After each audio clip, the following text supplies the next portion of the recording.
Space, the final frontier.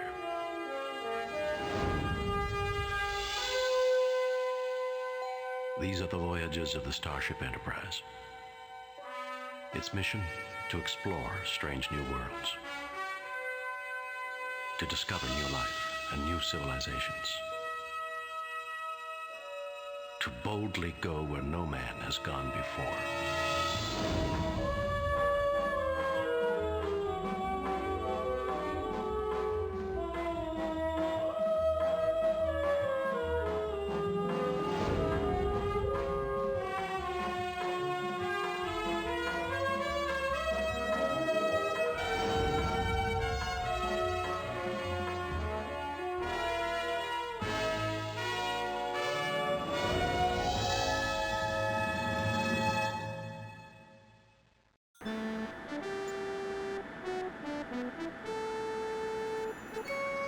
Captain's log, stardate 6169.3. While delivering supplies to outposts near Klingon and Romulan space, we received a distress signal from the Romulan neutral zone. On screen, Captain. This is Sub-Commander Guyon of the Warbird Infinitus. We are under attack. Assist us, please. Transmission jammed at the source, sir. The transmission originated on the Romulan side of the neutral zone. Captain, this could be a setup. The Romulans might be trying to lure us into a treaty violation. We can't interfere in Romulan business.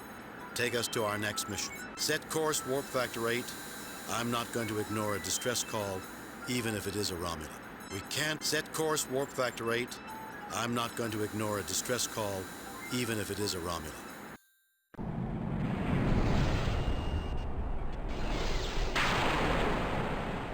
Captain's log, supplemental. In answer to a distress signal, we are crossing the Romulan neutral zone in violation of treaty. We are approaching the source of the distress signal. We are now entering the Romulan neutral zone. Shields up, it's just raising shields. Red alert, arm weapon systems. Captain, a Romulan Warbird is approaching toward us on an intercept course. Hail it, Uber. I have an audio response only. So, now it is the Federation that tries to stop me from winning my prize. Romulan ship is approaching on an attack vector. Arming weapons. Full impulse. Alright, hello everyone. Not quite the start I expected to this episode. But, Our weapons are locked, Captain. ooh, looks like he pinged our rear shields a little bit. Target analysis are. Mr. Sulu, give us some target analysis. Alright, let's see if we can get on this guy. But yeah, Starfleet never ignores the distress call, political considerations notwithstanding.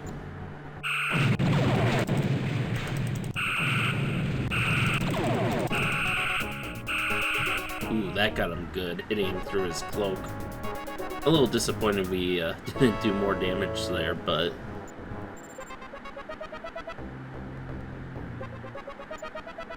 Up there, he popped up again. Come on.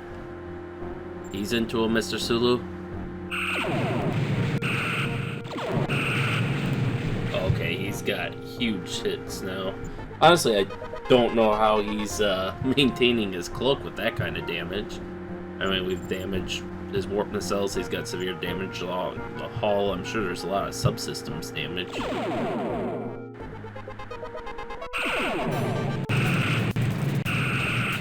Got him. Got him. Good job, Mr. Chekhov, Mr. Sulu. Captain, 4 Romulan Warbirds are on an intercept course. We're being hailed. The commander wishes visual contact. On screen.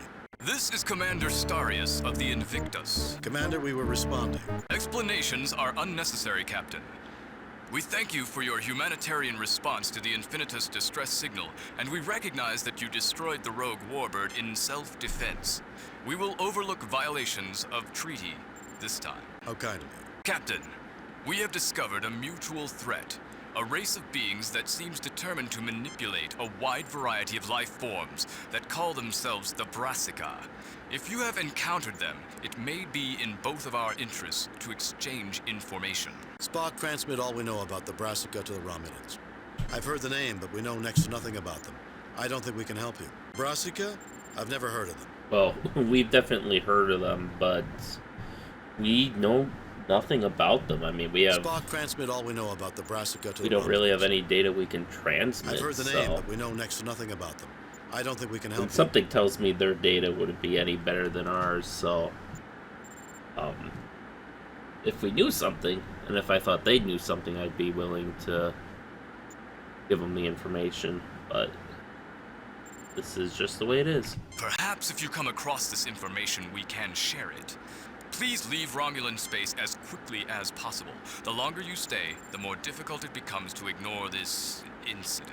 Understood, helmsman. Set course for Federation space.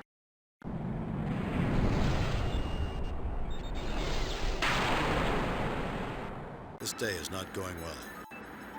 Captain, we have an emergency message from Starfleet. Code 1. That's a planetary catastrophe. On screen. Captain, a very large alien ship is about to land on the planet Atticus in the Klingon neutral zone. The aliens stated that they intend to land in the midst of the capital city. Then the ship cut communications with us. Since then, all attempts to contact the alien craft have failed. You are the closest starship to Atticus. We want you to evaluate the situation and safeguard the colonists.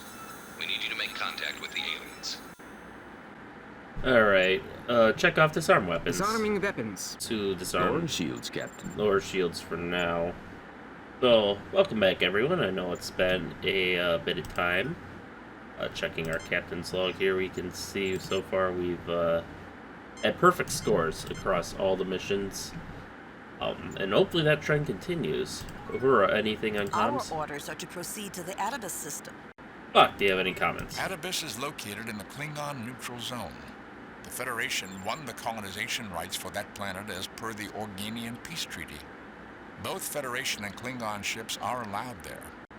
Alright, so Klingon interference is likely, is what we're getting out of that. So let's start doing our mandatory library readings. Atibus, a small colony planet in the Klingon neutral zone near the Klingon border. Both Klingon and Federation ships are allowed in this entry as the Organian Treaty is in effect. Alright. Organian Peace Treaty? Organian? Okay.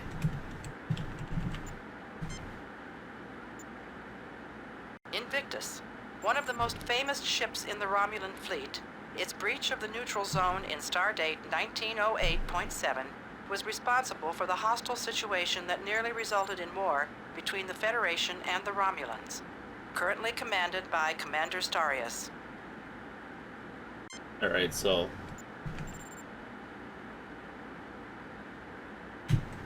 nothing on the Warbird Infinitus, unfortunately.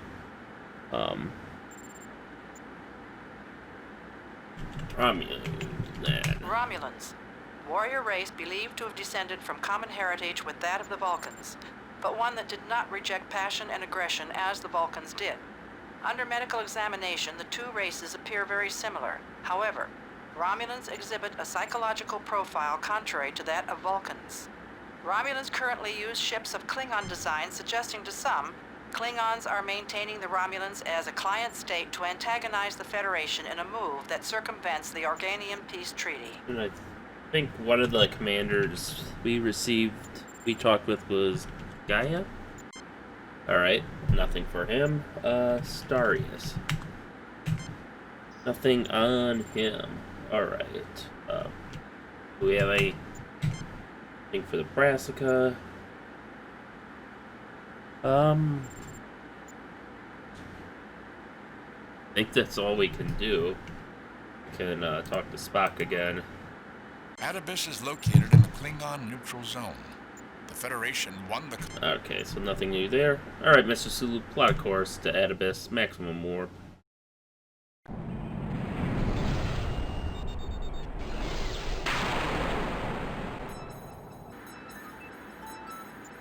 Alien ship in sensor range.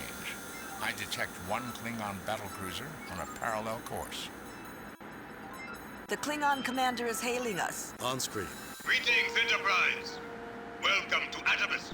I am Captain Kla. What are you doing here? And I am Captain Kirk. Greetings yourself. I take it that this is not your vessel. What are you doing here? And I am Captain Kirk. Greetings yourself. I appreciate your courtesy, Captain. I wish to inform you that we mean the colonists no harm. You have my word that I intend to take no action against them. As you know, this is neutral space. I have as much right to be here as you. If you do not question this right, I believe that we are capable of bridging any misunderstandings that might arise in this delicate situation. I have always admired the Federation's diplomatic abilities. I believe we both have more important matters on our minds. Until later, Captain. Well, it never rains, but pours. Mr. Sulu, take us into a parallel course with the alien ship. Aye, aye, Captain.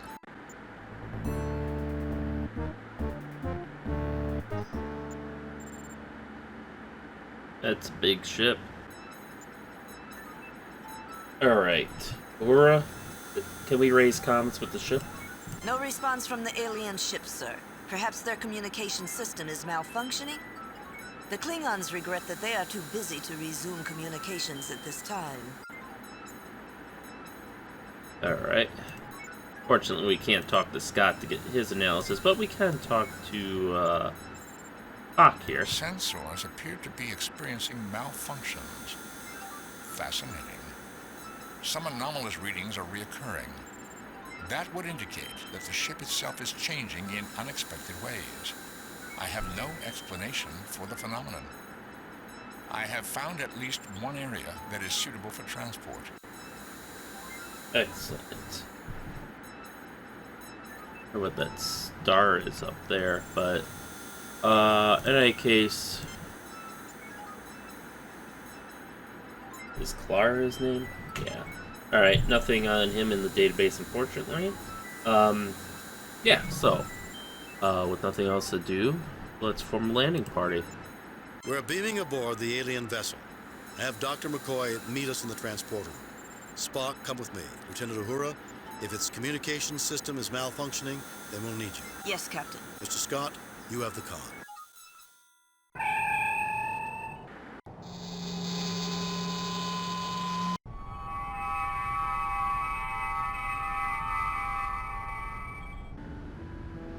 Alright, let's look potted around. Plant.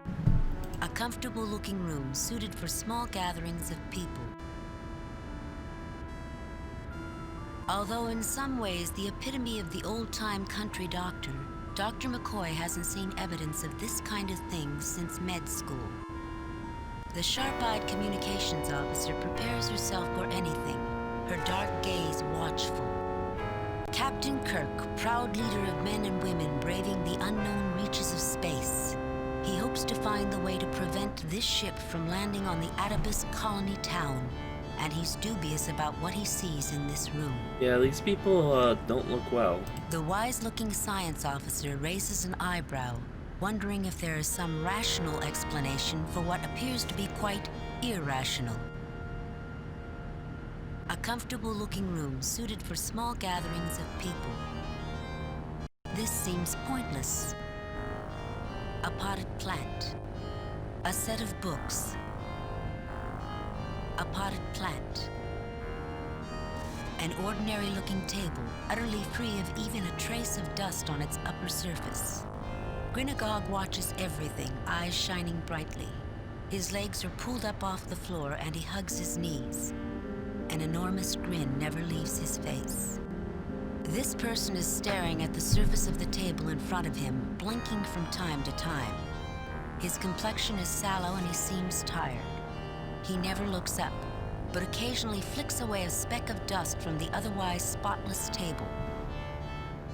Alright, thoughts, everyone? We have to find a way to help these people. Damn straight. Captain, individuals on this ship appear to be suffering, perhaps from certain mental disorders. Were I to examine them, I might be able to determine something more. Captain, this place gives me the willies. I feel like I'm on a yellow alert without knowing why. I find the situation in this room disturbingly irrational at first impression, Captain. I suggest we endeavor to understand what we see around us in order to make a sensible analysis. Good advice, Mr. Spock. Alright, start tricorder readings, Mr. Spock. Interesting. does not register in the Tricorder's botany file, but it does suggest similarities to Algolian crocus. Algolian crocus? Isn't Algol 3 the system with the semi-intelligent plant life? Affirmative, Doctor. There are characteristics of similar developments in this planet, but on a more limited scale. It's interesting. I detect nothing unusual about this table, Captain. General readings, Mr. Spock. Nothing unusual about that object, Captain. Can we see outside the room at all? Nothing unusual about that.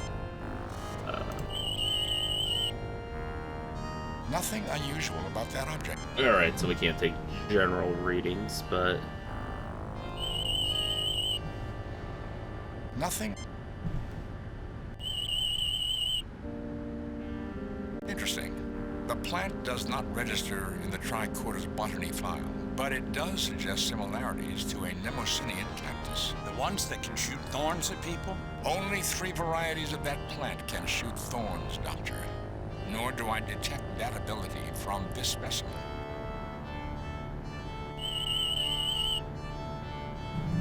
Bound paper records in an alien language, Captain. So books, basically. Let's see what else here. Interesting. The plant does not register in the Tricorder's botany file, but it does suggest similarities to a Shasthar tree on the planet Beta 3. It's beautiful, Mr. Spock.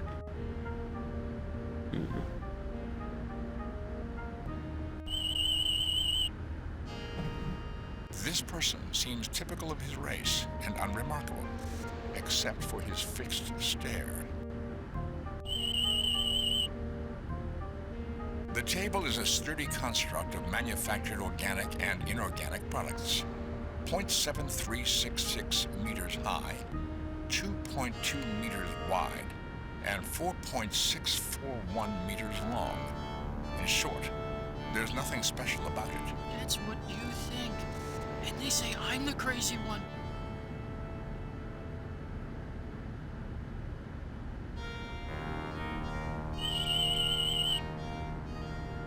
A simple construction of various metals and plastics, 1/2 meter wide at the base and seat.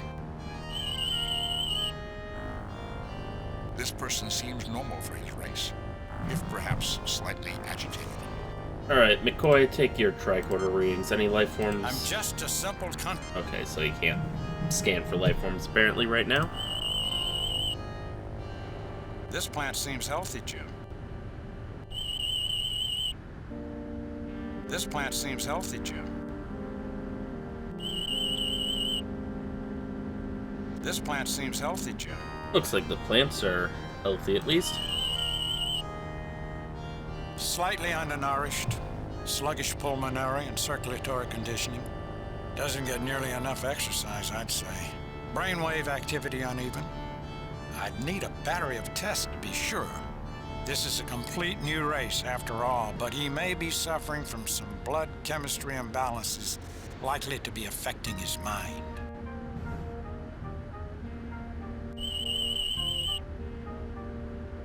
His mental activity is very high, but doesn't seem pathologic, Jim. Respiratory activity indicates a high degree of anxiety by comparison with others of his race. Now, that much stress is unhealthy if this is a chronic state. 2020 in a nutshell.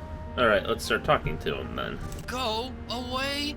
I'm busy. My table must be kept clean. I'm Captain James T. Kirk of the Starship Enterprise. What's going on here? Who's in charge? Nobody's really in charge. Maybe the phase. That's one of the things that makes me so nervous. Nobody's really in charge. I try to take charge of little things like making sure the lights work. I don't like the dark. Are you gonna be in charge now? Maybe you should talk to the phase first. The phase? What's the phase? Why don't you just tell me what's going on here? If you need help, the Federation has many resources. Would you tell me about this ship? Why are you going to land in a town on Atibus? Why didn't you respond to our hail? The phase? What would you tell me about this ship? It's like we have a general ability to ask questions here without consequences, so why don't we do that? We're going to land? Has the promised time come? I have to think about this. Please don't bother me anymore. I'm Captain James T. Kirk. Nobody's really... Phase? What's the phase? Why don't you just tell me what's going on here? If you need help, the Federation has many resources. We've been doing fine for 1,000 generations, Captain. Maybe more. We're happy here, just waiting for the ship to return to the builders. That's the promised time when we come home. We don't need any help. Who are the builders? Let's get back to the main subject. Maybe you can tell me about your people. Who are the builders? The builders are the builders, of course. Us. But a long time ago. The Phase can explain it better. I get confused sometimes. The builders built the oratory. The room there to the south, they built the garden north. If you're hungry or if your head ain't feeling right, there's food and such in the hall. Through there, the west door. The rest hall is through the east door, but you might have to wait for one of the beds. The builders were just so logical. They thought of everything. You can go anywhere. You know, Jim, I don't think there's much more he can tell us. I can take a tricorder reading on him if you think it's appropriate. Oh, since we've already done that, McCoy. I'm Captain James T. Nobody's really... Phase, why don't you just tell me what's going on? We've been... Who are the builders? Let's get... You know, these other folks can be a little peculiar. You know, a few bricks shy of a load. Not all of us are, but the ones who are really make me nervous. Can't ever be sure how they're going to act. That's why I stay in a room like this most of the time. I'm safe here. You know, Jim, I don't think there's much more. Okay. I'm Captain... Nobody's... Phase? What's the phase? Almost done with his dialogue, I think. We contemplate our phase. Some of our people think they're the ones who keep everything going. Sometimes they tell us things to do. They remind some people when to eat. Otherwise, they'd forget. I don't forget, but that's because I'm smart. If you want to, you can probably talk to the phase in the oratory. The builders built the oratory. The room there to the south... You know, Jim... Okay, so that's looping dialogue. So, yeah. Seems like there's some mental health issues going on here.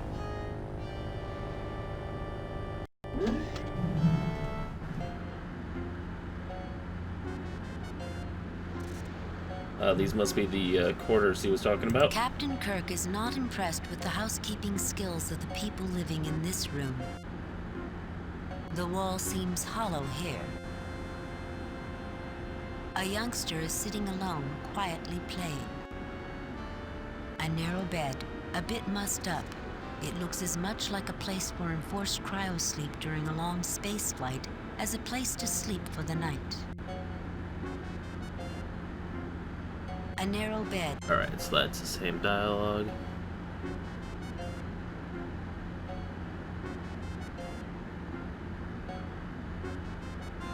And we get nothing for all this machinery. A simple sliding door of reasonable dimensions for a person to walk through. Alright, thoughts everyone so far? A sleeper ship. Is there a more primitive way to achieve star travel? There are generation ships, Captain.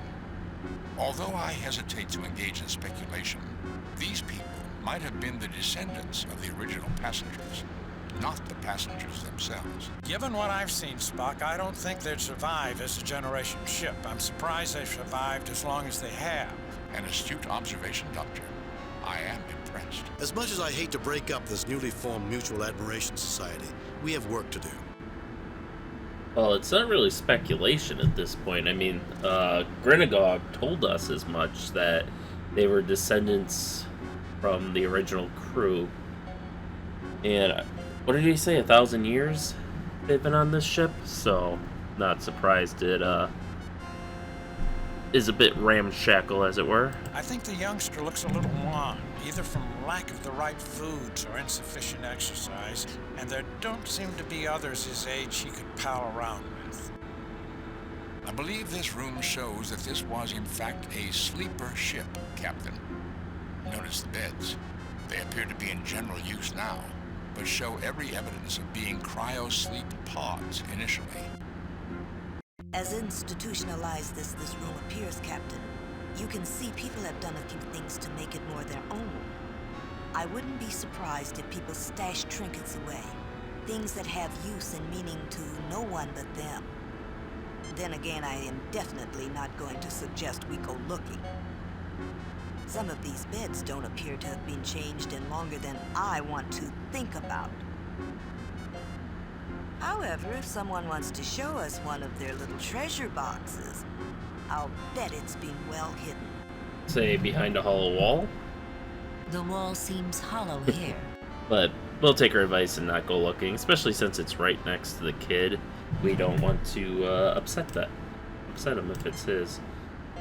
Spock, try code readings.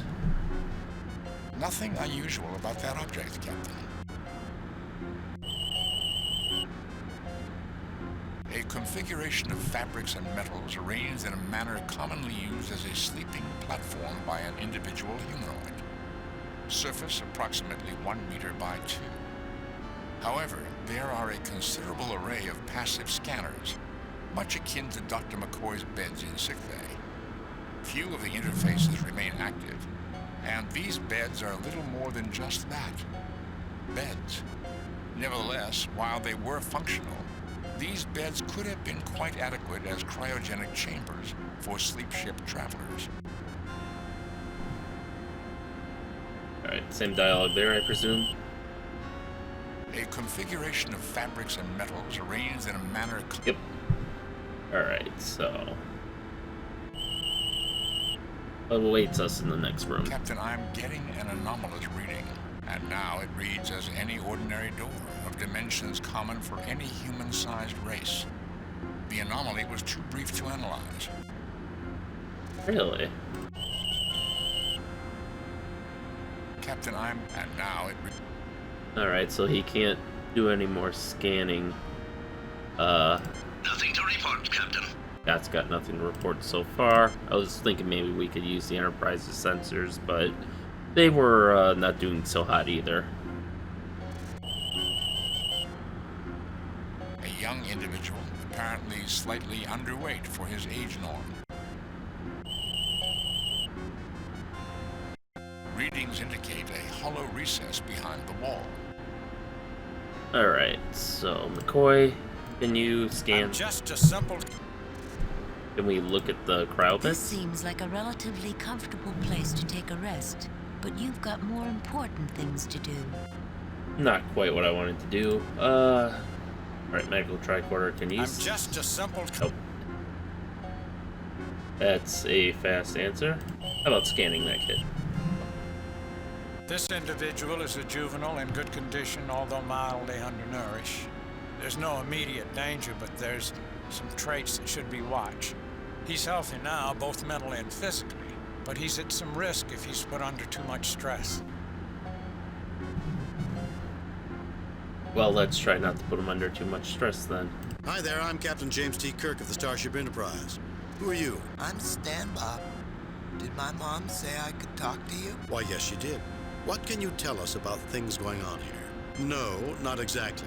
We'd like to know what you can tell us about things going on here, though. I don't know that we've seen your mother. Still, if you can tell us something about what's going on here, we would appreciate knowing it. I don't think my mom would want me to talk to you. Please go away and stop bothering me. Oh, that's what we get for being honest, I suppose. Is this... like a door? Nope, okay. Into the next room. Get back! I don't recognize you, you strangers! Rakabak, Gormagon, you recognize these people? No, Tusken, we sure don't. Keep them away. Keep them away from me. They'll hurt us.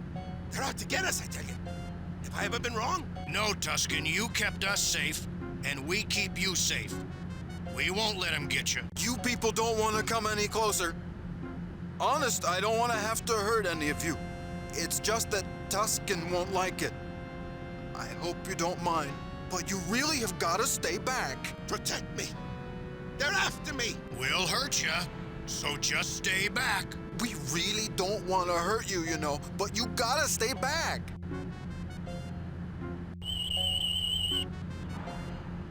The tricorder informs me that the Klingon boarding crew has just beamed into the adjacent room, Captain. You are Kirk. I am Kla, captain of the Paulia. This is my aide. These Klingons are so innovative in their introductions. Shh. I'm Captain James T. Kirk, commanding the USS Enterprise. These are my crew, Science Officer Spock, Lieutenant Uhura, and Dr. McCoy. What can I do for you, Captain Clark? You can avoid interfering with me or my man as we look around the ship, the same as you. And with the same air of mutual goodwill, we will avoid interfering with your activities. Unless we have cause to think your actions in some way threaten us or the Empire we represent. We do not threaten the Klingon Empire, Captain Clark, nor its legitimate representatives. Then there will be no difficulties between us, will there? We will leave you to your investigations now and carry on our own. You won't mind if we're in the room, will you? We'd consider it a mark of our mutual respect, Captain, if you don't get in our way and we won't get in yours. I don't suppose this door is giving you those same anomalous readings, Mr. Spock? Captain, I'm getting an anomalous reading, and now it reads as any ordinary... Okay. McCoy? I'm Nothing? just okay. In any case, it looks like these guys will be fine as long as we stay back, so let's start looking around. This appears to be an unusual metallic structure. Almost like it could be a furnace if they had a cutout in it. Tusken is a rather mangy-looking individual of middle age. His hair is wildly disordered and his eyes wide and wary. He seems skittish and likely to burst into flight or fight mode at the smallest incentive. So let's try not to give him that incentive. An overturned toy box. An overturned toy box. A pillow. Definitely, Pieces of wood and plastic. They were originally part of a toy. So this must have been a, like a children's area. A room which appears to be dedicated to leisure and recreational activities. At least that's what you can see past the crowd of people. Is that 3D chess? You like chess? Any good? Jakesy's a whiz at it, even though he's pretty slow about everything else. My brother Rakabak took away his stuffed bear. Jakesy won't come in here to play no more. This is my greatest game ever. I'll give you the bear if you can beat me. Yeah, you can have the dumb bear if you beat my brother at chess. And if you don't cheat. Well then, Gormagon is a large person with a slightly cowed and uneasy expression. He bears a strong familial resemblance to Rakabak, but gives the impression of somewhat more intelligence. Rakabak is a large individual with a somewhat dull-minded expression, but wary and distrustful. He bears a strong familial resemblance to Gormagon, who is standing close by. I think it's pretty obvious they're brothers.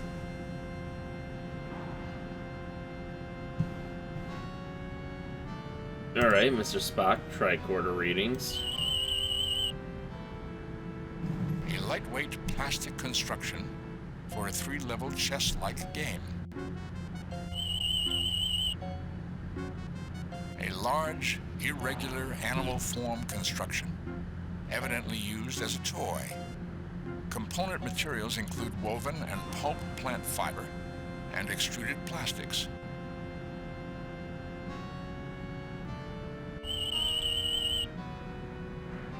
Nothing unusual about that object, Captain.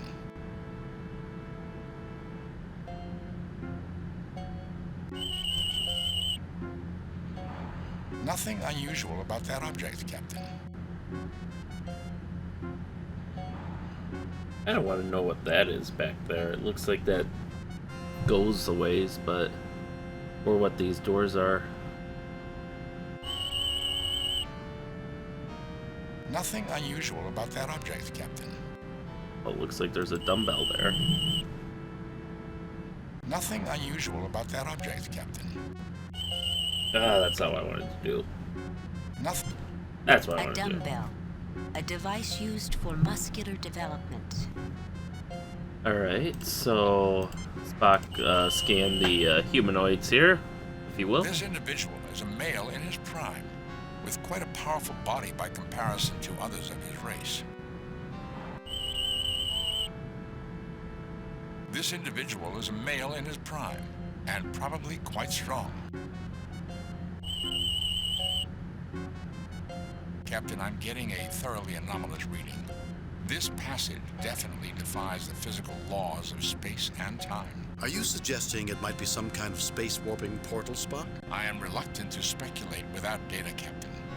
I've never seen anything quite like this. The doors on this ship have given previous evidence of this kind of warping. Although the passages on this ship seem normal, they appear to curve space without resorting to hyperspace generation, like the Enterprise's engines.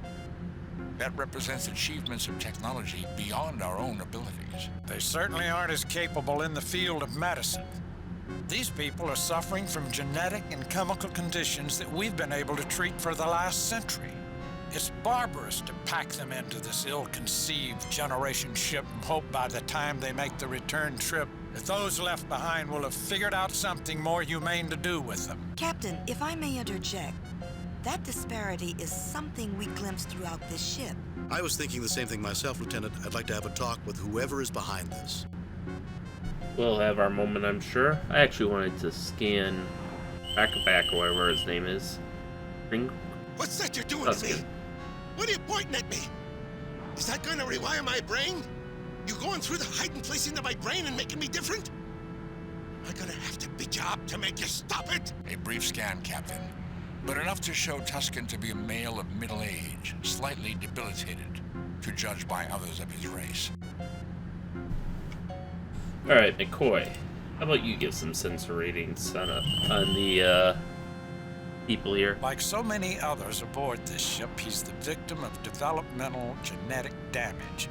A chromosomal misalignment induces a greater inclination to violence. I wouldn't feel confident enough to treat him medically without the full database of the Enterprise systems.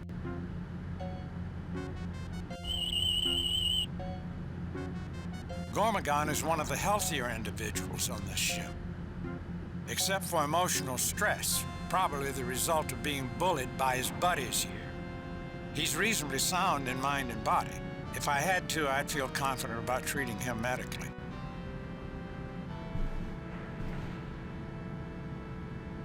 Can you do that? Looks more healthy than most of these folks, Jim. Let's just say I don't care to get into a dust-up with him. Alright, that's not what I wanted to do. Keep away from me. I don't need that. I don't want to hurt you, but I won't let you hurt me neither. Captain, I don't think this is a smart thing for me to be doing. Oh, very well. Thoughts, everyone? I must admit I've met friendlier people, Bones. Drug therapy. Primitive 21st century medicine. The people who built this ship must have thought that filling a person's bloodstream with chemicals could solve every medical problem. Captain, that chess game is fascinating. I bet it is. Captain Tusken bullies everyone. I think he's afraid of everyone, and that includes us. We should find a way to calm him down, I think. There must be some practical way. Perhaps we just need to see how he reacts to things, and then we can make a plan. This Tusken seems paranoid, trying to control everything. He's got a great fear of anyone fooling around with his mind. If he were a crew member, I'd suggest tranquilizers and a lot of examinations. Alright, McCoy. See what scans you can get out of these people before they get all jumpy. Like so many others aboard this ship, he's the victim of developmental... Oh, okay, we did that one. Gormagon is one of the healthier individuals on this ship. Oh, alright, that's right. We did those two, because I tried to see if I could get McCoy to treat him, so that just leaves Tusken here. Jim, he has fairly extensive brain damage and may be causing paranoid delusions. It's also resulting in increased levels of hostility. His adrenaline levels run quite high, and there's been organ damage from the extreme stress. Wow, I'm noticing there's a lot, because I'm not, like, skipping dialogue here or anything. You know, I'll typically oops when I do by accident, but the text and audio just isn't syncing up in this one, and I've seen them say completely different things than what the text reads. I feel like they may have had to cut corners on this mission, which would make sense if they're getting, you know, this is the last thing they're working on. They're at the end of the development cycle and running low on time. A complex situation. However, check and mate. How'd you do that? He cheated you, brother. He must have cheated you. No, that's a legal move. Here, take the bear. I promised, and I do what I say. Yep. I think it's a dumb game. That's what I think of this game.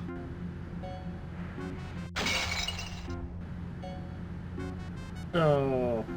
I think it's a dumb game. That's what I think of this game. We heard you the first time.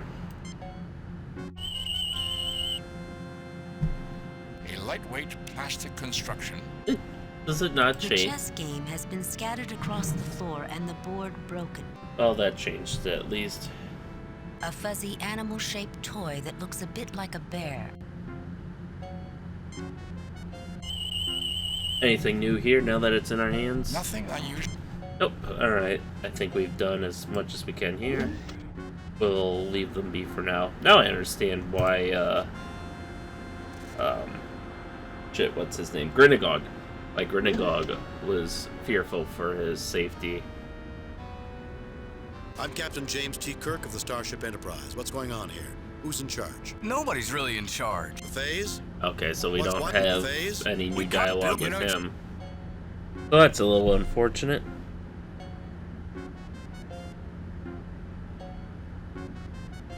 I suppose we could, talk to this Phase.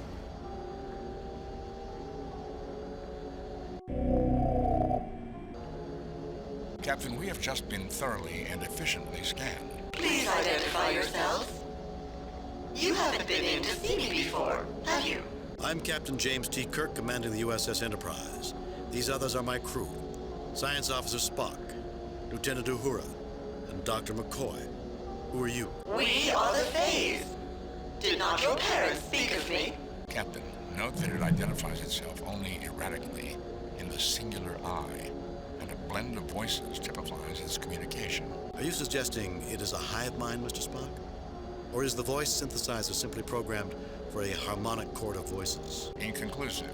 It may also be that an array of otherwise independent machines have been linked to provide the requisite computing power, although that is an antique and unsophisticated method of achieving this level of intelligence, at odds with the overall level of sophistication and evidence. I suggest we pay close attention to both its actions and its words. Phase, why would our parents have spoken of you? I am here to care for all of you, Kirk. It is easier for me to care for you when you are younger, but sometimes one's parents are forgetful. We understand. I will care for you now. You will feel better after you eat. Great. A food-fixating, mothering computer. It could, in fact, be very much that. Phase, you're about to land on a planet inhabited by sentients in the middle of a settlement. If you are in control of this vessel, you must stop. You must not land there. You will feel better after you eat, dear. Run along now. I'm very busy. Alright, let's look around the room, everyone. The room's most captivating feature is a strange column of lights in the middle of the room. However, it's evident that people unknown came through and severely damaged everything they could. Evidently, they didn't hesitate to hurt one of their own people either. Well, do we know it was one of their own people, or do we, you know, or could it have been other aliens or something like us, you know, how we're here now? A column of iridescent sparkles and shimmers, punctuated by floating bubbles of colored light, dances around and within a barely visible central support frame. Gazing at it relaxes you and brings a mild but pleasant sense of peace and calm. A column of Okay, so that doesn't change. A simple sliding door of reasonable dimensions for a person to walk through. What else is there to see here? The guts of this machinery have been torn from the wall, leaving broken plastic and bent metal dangling. It doesn't look like it will ever work again. That's unfortunate. Too bad we don't have Mr. Scott with us. The guts of this machinery have... Okay, same dialogue for that too. Fragments of what looks like glass glitter sharply, reflecting iridescent gleams like oil floating on water. Some fragments are larger and some smaller, but it is impossible to tell what the glassy objects originally looked like. Evidently, someone deliberately smashed them, intending total destruction. Can we look at this equipment here? Oh, it looks like some graffiti on the wall, maybe? Although, that looks an awful lot like an R, and they shouldn't be writing in English, but... A female of middle age is seated against one wall. Her arms lie limply by her sides, and her legs are outstretched, giving her the aspect of a discarded rag doll. She is completely motionless as she stares into middle distance, focused on nothing. Alright, thoughts, everyone? This computer is psychologically unstable. I wonder if illogic... Captain, this computer shows no attention to logical principles. Therefore, I must conclude that demonstrations of illogic would have little impact upon it. So we can't pull a Mud's... What was that episode name? Mud's Planet? Or something? Where, the planet full of androids and, Kirk and the crew just act fucking batshit psycho, and that causes the androids to implode, or, when he was, trying to, reason around Landru in circles on, what was it, Beta 3? Guess we won't be doing one of those plays here. I find the room fascinating, Captain. Worthy of close examination in every regard. I would suggest that Dr. McCoy examine the woman lying on the floor. That woman appears to need medical attention. I don't disagree. Someone seems to have been quite indiscriminate about damaging everything they could reach in here. Alright, Mr. Spock, take your tricorder readings. An extremely complex mechanical construct, Captain. Readings indicate this is a functional AI, an artificial intelligence of considerable sophistication. It may not be in perfect condition, however. Certain power shunts may be repair solutions to malfunctioning subsets. It sounds like you're saying there's scar tissue, where the machine healed old damage. Precisely, Doctor. General tricorder readings, Mr. Spock. There are a number of life forms to be found throughout the ship. Oh, now you scan beyond the room. About that door. Captain, I'm getting an anomalous reading, and now it reads as any ordinary door. Okay, so same dialogue there. So basically, from what it sounds like, is that the doors are actually like these warp portals to different parts of the ship. So when you walk through it, you're not just walking through a door, you're actually being transported through space within the ship to another location. That's the gist of it, of what I'm getting out of it anyways, which has the potential to be nice, if you wanted to put one at opposite ends of the ship. So that way you can get it anywhere quickly, but we're just going room to room like this. I think it's a little inefficient. But I guess that also allows them to have some weird geometry, too.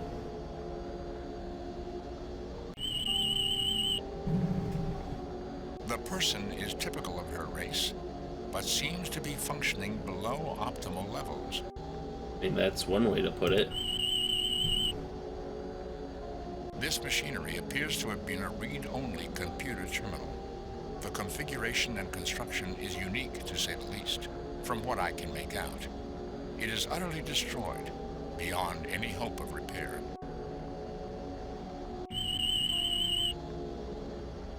Tight lattice carbon forms the basic substrate to this material. industrial-grade diamond, Captain. It has evidently been created under some highly unusual conditions to produce micro-thin interlayered sheets to strengthen the medium, which would otherwise be impossible even to handle without breaking. Captain, given what I've read about computer media research being conducted at the Malafide Institute on Karabidi 3, I believe these glass shards represent another culture's pursuit of a molecularly encodable data system. The Malafide researchers have not yet solved the difficulty of strengthening the excessively fragile records without impairing the usefulness of the medium. But these people seem to have done so. They didn't solve it completely, unless you can think these chips and powder are what they came up with. Glass is usable, but it becomes friable under stress. I think somebody took a hammer to these, Captain. Wow, that's like, oh, there's a snowball, so there's no global warming. A little ignorant on that one, aren't you, Kirk? But in any case, did we look at the woman? A female of middle age just seated against him. Yeah, we did. Alright, McCoy, take your tricorder readings on her. She's cataleptic, Jim. Completely submerged within her mind. Completely withdrawn from external stimuli. If I were to put her arm up in the air, it would stay there until I moved it back down. Psychological damage or something physical? I can't be sure, even with rather extensive tests. But from the tricorder readings, I would say some psychological shock ruptured an inherently fragile cognitive structure. In ancient times, they would have said she was skittish or prone to a nervous breakdown or weak-minded. There are a myriad of childhood developmental blind alleys that might restrict her adult pattern creation representation gap. Bones, stop. You're starting to sound like Spock. You do not have to be insulting, Captain. Sounds like they used the wrong audio file for that.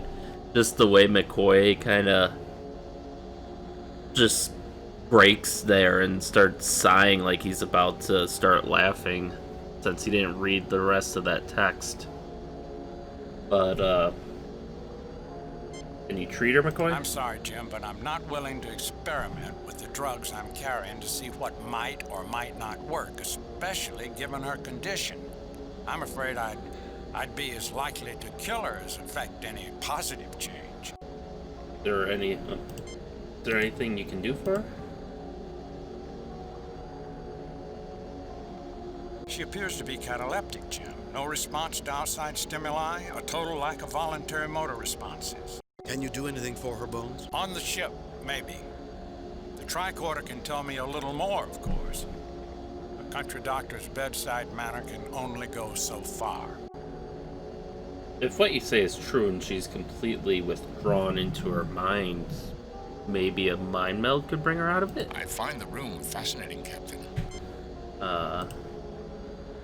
Are you suggesting I attempt a Vulcan mind meld, Captain? It does seem an appropriate effort in this circumstance. It will take me a moment to prepare myself. Doctor, please monitor her life signs.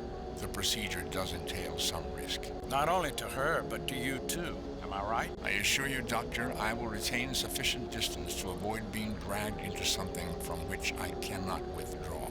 Go ahead now, Spock.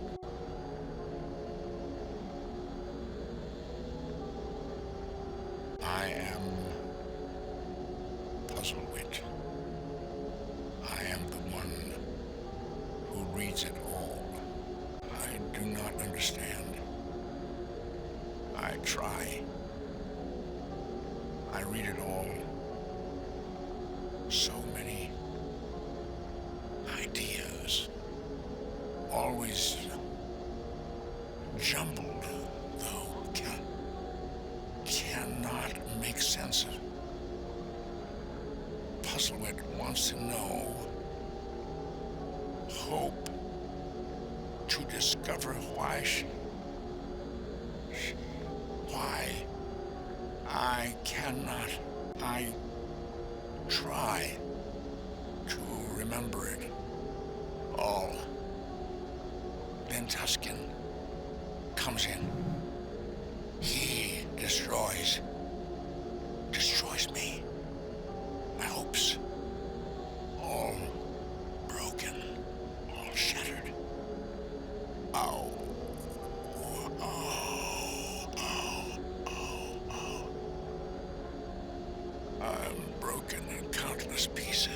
Doctor? No physical injuries, Captain. Not to him or to her. Tusken's scared of me. Scared.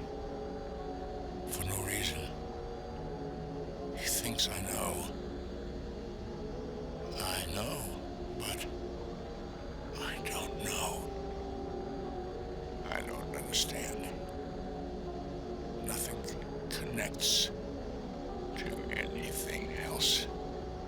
I want to know it all. Hope then I'll understand. He thinks I'll hurt him. I don't hurt anybody. I just want to know more. Now I only know what I know. Never know what Puzzlewit doesn't know anymore. What's going on here, Kirk? We are trying to help this woman, Captain Clark. Be quiet, or you'll put her and my science officer both at considerable risk. He's trying to make a mental slave of the alien, Captain. She could tell him the secrets of this ship, of its transit through the Klingon Empire. Stop him! We'll listen in a moment. I wouldn't have a representative of the Federation damage or rendering assistance. Puzzlewit remembers. Everything she reads. Subject. Screen laminates. Reflective. Subject to autotrophic bonding with molybdenized nitrous oxides in the presence of cyanodephosphortrihydrous gases. Subject. Wiring systems. Auxiliary to cryptolog. Does Puzzlewit remember this ship passing through Klingon space, perhaps? All the paralenses were copied prior to liftoff. No new encryption was permitted. We could only read, not write to them. That's stellar ejector, Captain. Why would a computer terminal permit read-only interface, I ask you? The builders didn't trust us. Didn't think we would be capable. We were the damaged. Now, the reader is damaged. It's broken like Puzzlewit. Like us all. Like Tusken. The paralens can't be replaced. The reader can't be fixed. Puzzlewit can't be fixed. Nothing to read now. Nothing new to learn, to remember. Stupid. Like Tusken now. This whole thing is stupid, if you ask me. Anything but stupid, in fact.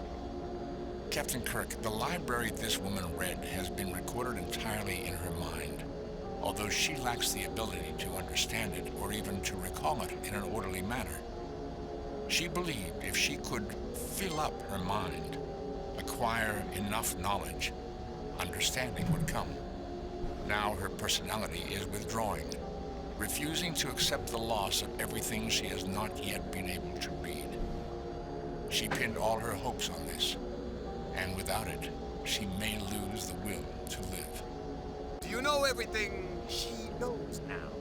No, Captain Clark, I do not.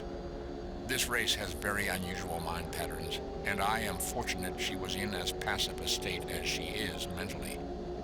It is very likely I would have been hurt were she less withdrawn to begin with. Moreover, the knowledge she does possess is a very peculiar admixture, reflecting this society's uneven level of advancement.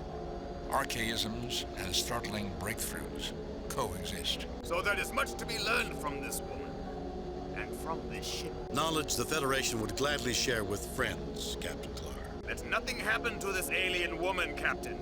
If she should die, I would take it as an indication that you would sooner let her perish than share her special knowledge with the Klingon Empire. Captain Clark, if I took her aboard the Enterprise, I might be able to help her.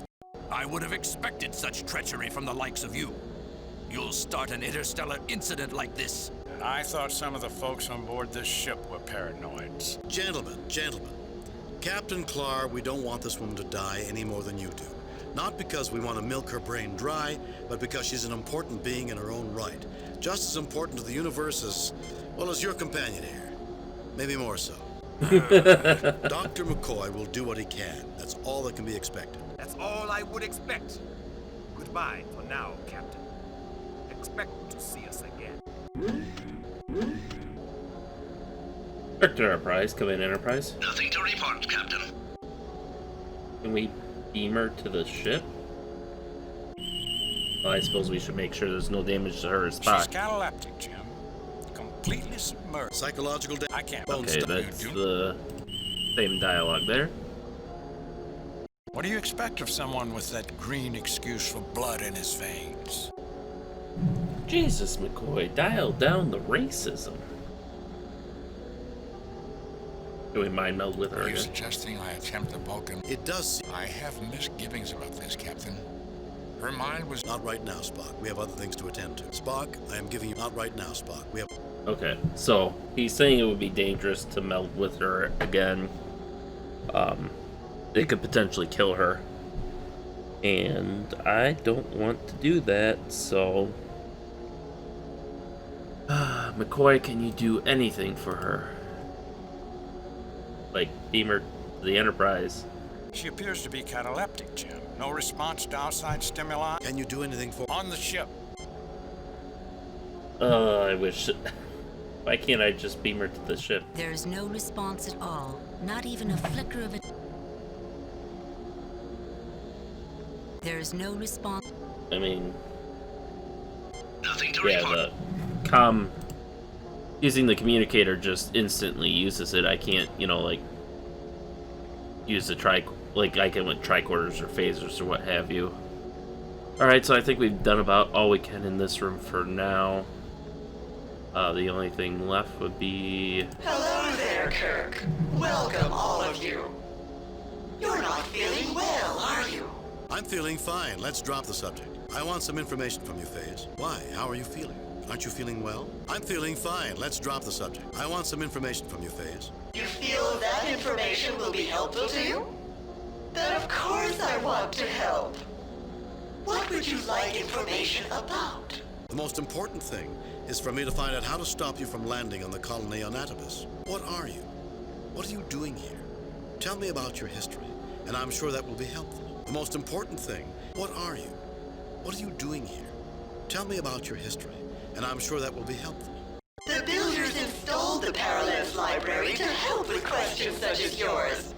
But I'm afraid Tusken came in when he wasn't feeling well. He seems to have damaged the library.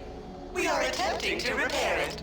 This ship, the Compassion, was created by the builders to carry the folk like you, the damaged ones, asleep. We were the very best intelligence the builders could install. Although now that a few generations have passed, I'm certain I will find ourselves an ancient relic. The entire purpose was that, given time, the builders would find cures, solutions to the kinds of difficulties you and the others here experience. After we land, they will make you feel good. Better even than when you've eaten well and are happy. Sleeper ship, Captain. The builders loaded up all the undesirables and shipped them off planet. So why is everyone here awake? Not undesirable. No, Dr. McCoy. You are beloved of the builders and of us. Why else would I be programmed to keep you safe, wake you before landing, and we all return to Shambram to be welcomed by your great-grandchildren? Captain, if I may, 2 questions. Phase. How long ago did you wake us up? And how much time has passed since this ship was launched by the builders? You were awakened shortly before we were to land. We were launched 99 eons ago. Can you translate that into the half-life of some radioactive isotope for me? Half the isotope of Silicon-32 has decayed away since our voyage together began. Captain, the Phase is saying it has only been in space approximately 280 Earth years. Atibus does have ruins, the most recent of which are in excess of 1,000 years old, but no sentient life. Otherwise, it would have been unsuitable for Federation colonization. Moreover, the readings I took while still aboard the Enterprise indicated this ship had probably been in space more like 1,600 years. Can you translate that into the half-life of some radioactive isotope for us, Mr. Spock? By my instrumentation, radium-226 has half decayed into radon-222 in the time you have been in space, Phase. You are mistaken. What instruments could you have possibly been using without my knowledge, Mr. Spock? The external monitors are inaccessible to the folk on board, as you well know. It would hardly do for someone as confused as you clearly are to get into sensitive areas. I suggest you go get something to eat. You are clearly not thinking nor feeling well. Phase, is it possible you're not thinking or not feeling well? Phase, are you aware that we are not even from there? That we are from another ship, a different planet altogether? That Mr. Spock here isn't even the same race as the other three of us? Phase, is it possible you're not thinking or not feeling well? Phase, are you aware that we are not even from there? That we are from another ship, a different planet altogether? That Mr. Spock here isn't even the same race as the other three of us? Is there something more you'd like to talk about? Or do you want to get some rest? Wouldn't you like to be better rested and feeling better? No, I don't think that. I just as soon stop talking about it. Phase, scan me. Scan the others here with me. Scan the people elsewhere on the ship. Are we even the same race? No, I don't think. Phase, scan me. Scan the others here with me. Scan the people elsewhere on the ship. Are we even the same race? You aren't well, that's true. Recognizing that you're not well is the first step toward getting the help you need, Captain Kirk. I will help you if you like, although first you should get some food and some rest. Do you think you'd like that? No, I don't think that. I just as soon stop talking about it. You will feel better after you eat, dear. Run along now, I'm very busy. You can come back to talk to us again another time. Well, that was insightful. So, from the pieces I'm putting together, we have a society with uneven advancements, very advanced technologically, but not so advanced in caring for people with genetic or mental disorders. So, they carted them all off into space in a sleeper ship. So that way they could, they sent them on, it seems like on a joyride, that they were supposed to go out and back for, what, I think she said, 200 some years? And with the thought being that by the time they returned, they could be cured, and then they could live out their lives peacefully. But something seems to have gone wrong. So first off, Spock mentioned before that this computer, that while it's possible to generate this artificial intelligence by networking computers together, that he doesn't think it's probable given the rest of the advanced technology on the ship. But given the disparities we're seeing here, I'm wondering if maybe that's what it is. He seemed to think it was a really advanced AI, but I'm not sure. It's certainly possible it's damaged, or it could have been that it just wasn't programmed to handle situations like this. It wasn't programmed to recognize different races. So she just sees them and she can only compare them to her baseline, which is whatever race this is. I forget if it's been mentioned yet, but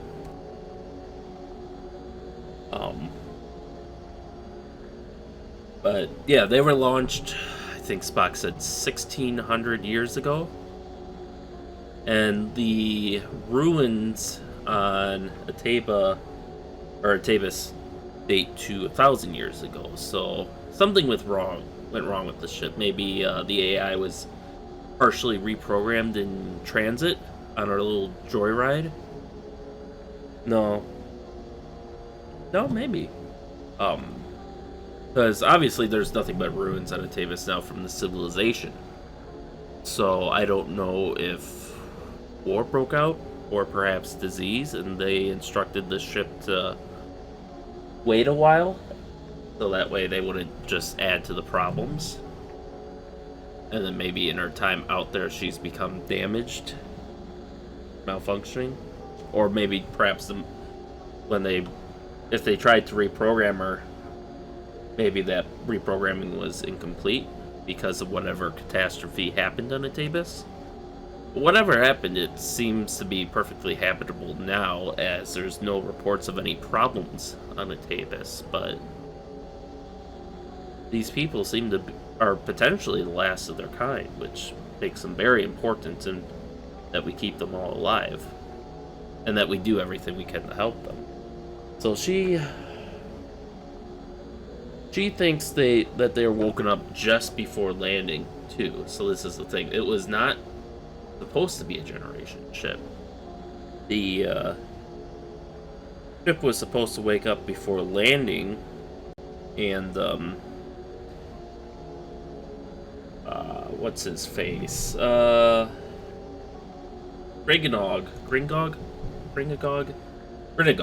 Gringog said that they had been here for 1,000 years. So that implies that, they're only supposed to be out there for like 200 some years.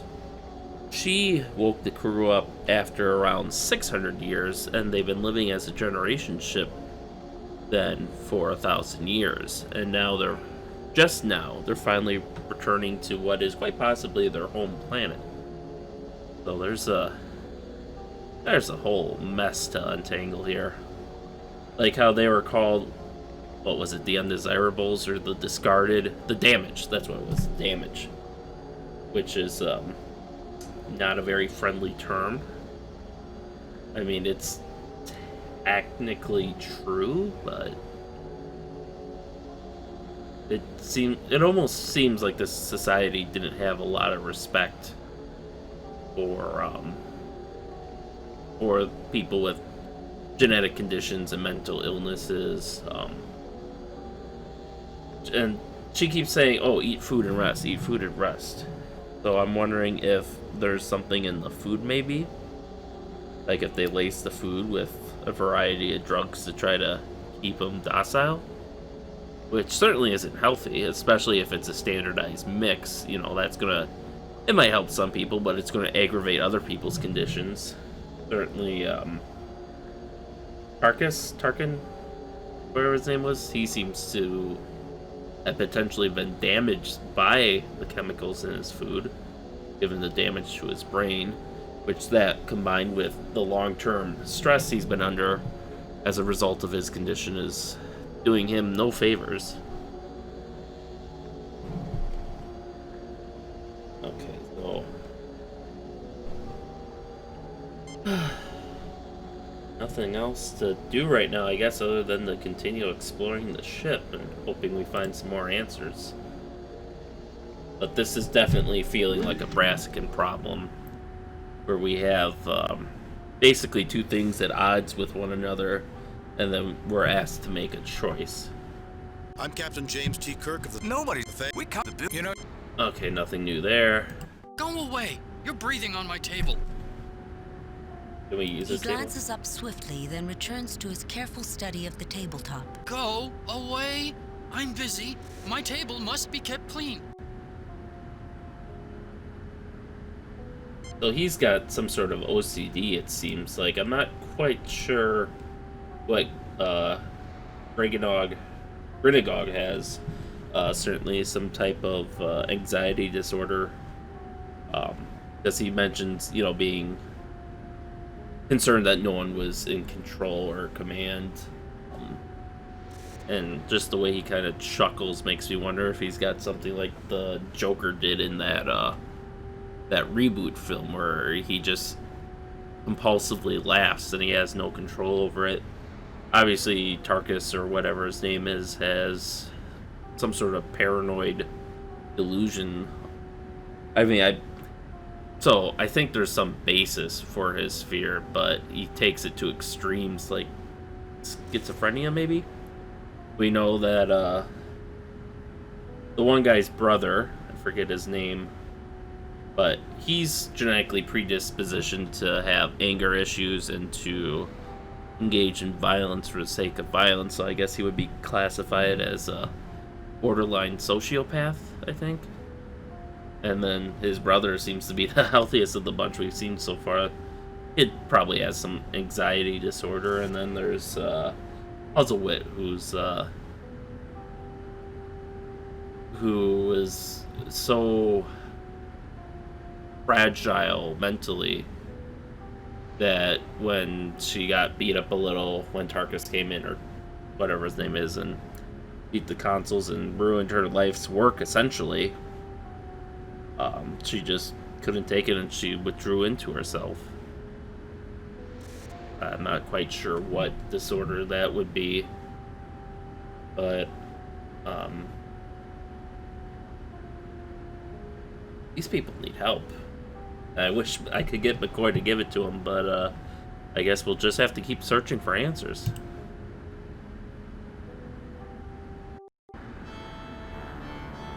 I will say, though, that this is, so far at least, this seems like a nice commentary on how our society currently treats mental illnesses. You know, McCoy, Kirk, Spock, they all seem pretty progressive, on helping these people, not just medicating them, but actually treating them and fixing the problem. Like McCoy referenced, oh, that's some 21st century shit, just pumping people full of drugs until they're better and thinking that'll fix everything. And you think about it, and that's kind of what we do. It is what we do now. I mean, you look at the stats, and, mental illnesses are at an all-time high, which I think partially is the result of just better awareness about them. Certainly, even back in, World War II, they didn't know about that stuff. So, they came up with the term shell shock, but they didn't realize these soldiers had PTSD, which is, very serious impairment, that need to be treated. In fact, I remember a story where I think it was, who was it? Not MacArthur. I know he's the Marine general who is more or less in charge of the Marines in the Philippines and the Greater Pacific. Trying to remember what his name was. It wasn't Eisenhower. It was American general. He partook. Patton. I think it was General Patton. He took part in the torch landings, the Operation Torch landings in West Africa, and later on he led soldiers in the Italian theater when they launched an invasion from the Mediterranean, and then in the Western theater, Western Europe, when D-Day hit. But I remember there was during the Italian campaign, he visited a hospital, and just talking to the soldiers, because that's something he liked to do. And while he was talking to these soldiers, he found a couple of soldiers that had what they termed back then as shell shock or battle fatigue. And, they had no physical injuries, but obviously they were in a state of mental distress.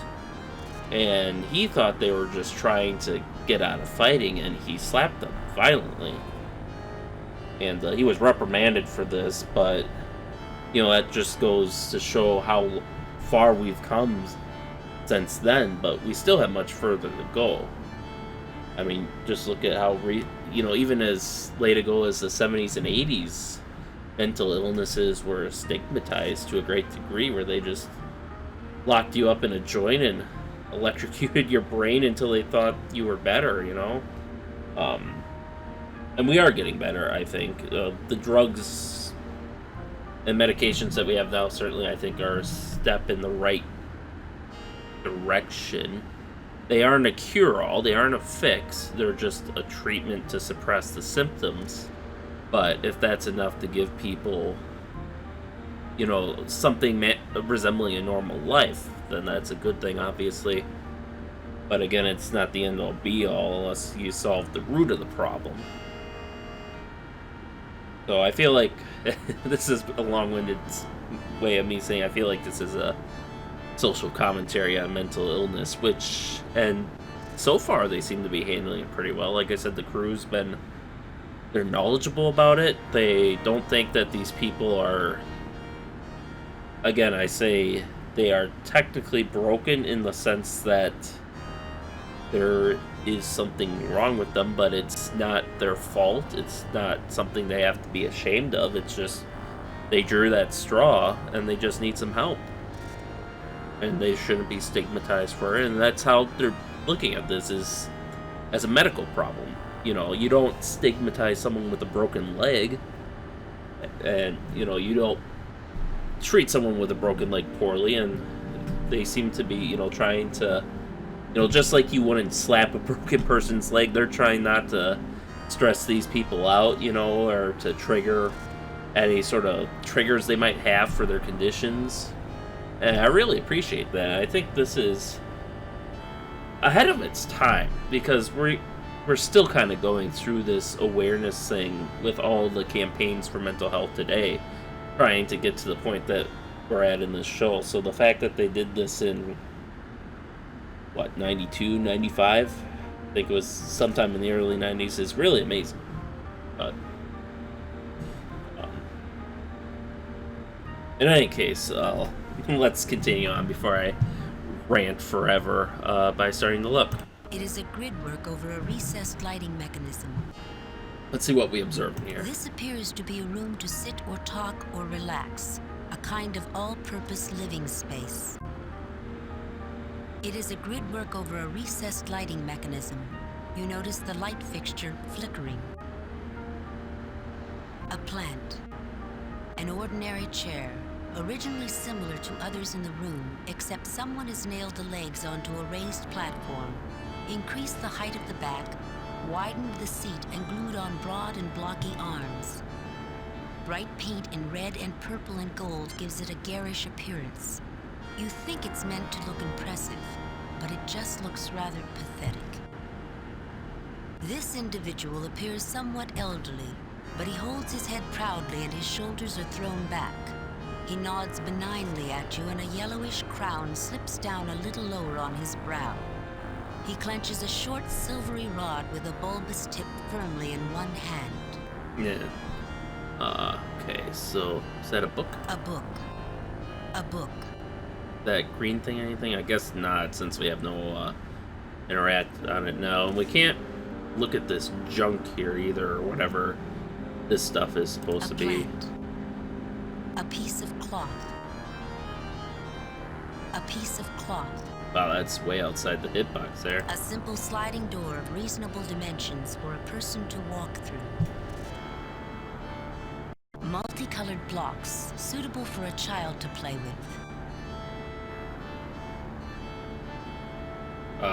This individual wears a placid expression as he piles one block atop another, playing quietly.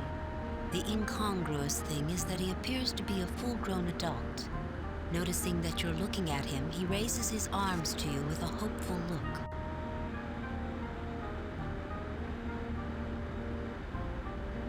Alright, so I don't know what it is about that guy yet. I think we'll have to talk to him or scan him for that information, but I think this one's pretty obvious that this poor guy here had some sort of developmental disorder and perhaps didn't mature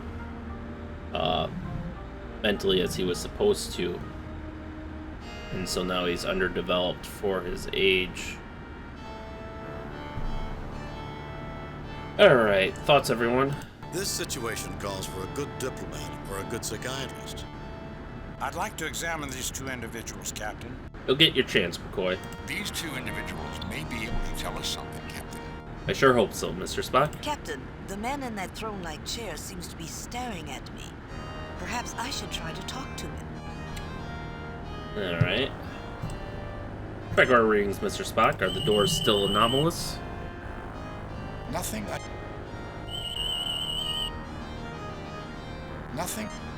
I guess not. A simple construction of various metals and plastics, 1/2 meter wide at the base. Arms have been added post-construction, as has the raised back and the base platform. Even the seat has been widened. Guess he wants to think he's a king or something. This individual appears to be typical of his race, perhaps somewhat elderly. The crown is made of paper, and the silvery rod he holds is wood wrapped with silver tape. The ones that can shoot thorns at people? Only 3 varieties of that plant. Okay, so that's the same plant from the last room, and apparently they pointed to the wrong audio file for Mr. Spock's dialogue there, since his dialogue was for this. This individual appears to be typical of his race, perhaps somewhat elderly. The crown is made of paper, and the silvery rod he holds is wood wrapped with silver tape. Alright. Bound paper records in an alien language, Captain. Bound paper. Another book, okay. General readings, Mr. Spock. There are a number of life forms to be found throughout the ship. Is that panel something there? Nothing unusual about that object, Captain. A normal-looking switch.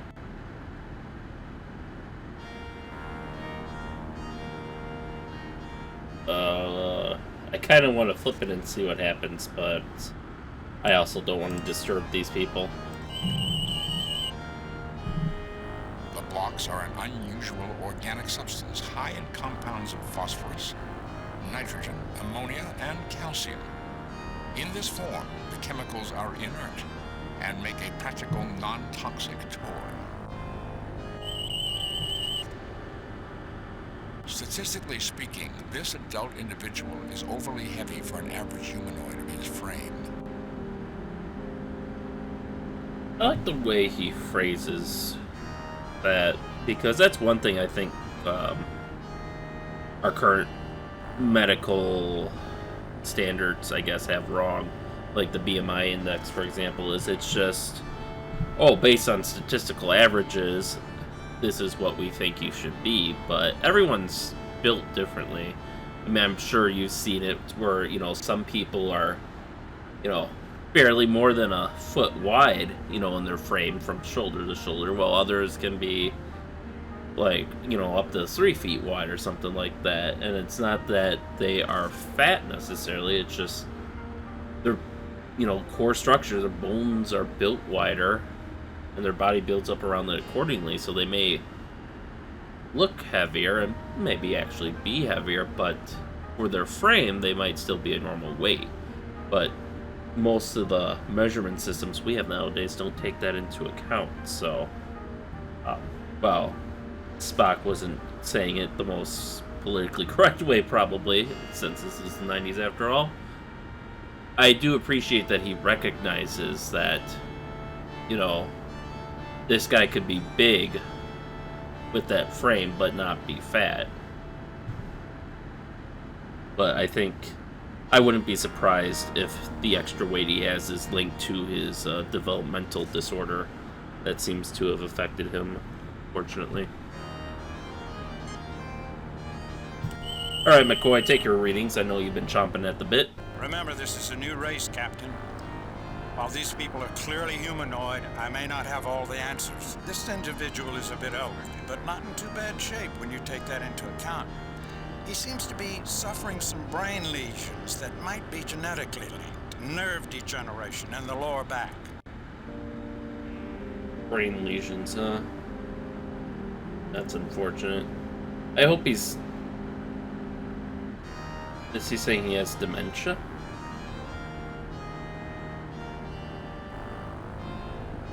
God, that would be horrible. Alright, let's see about this other guy here. I believe this person has reached adulthood physically, Jim. But brain activity scans suggest he may have suffered a failure to mature intellectually. Alright, let's talk to them. I'm Captain James T. Kirk of the Starship Enterprise. Who are you? Jacasy. What can you tell me about this place, Jacasy? Can I play with the blocks, Jacasy? Can you smile for me, Jacasy? Is there something you want, Jacasy? What can you tell me about this place, Jacasy? The sweet-faced adult shakes his head no. I'm Captain James T. Kirk of the Starship Enterprise. Who are you? Jacasy. What can you tell me about this place, Jacasy? Is there something you want, Jacasy? The sweet-faced adult shakes his head no. Alright, I guess we're not getting much out of him. Methinks you peasants should know your place and speak only when royalty speaks first to you. Alright, well, he was looking at Uhura, so I guess we should use Uhura on him. What a noble-looking woman you. You have my permission to speak. Well, how gracious of you. What a noble-looking woman you. Okay, so now we can use the talk. You stand out remarkably, bearing yourself like a queen. Yet these Carls do not treat you as royalty.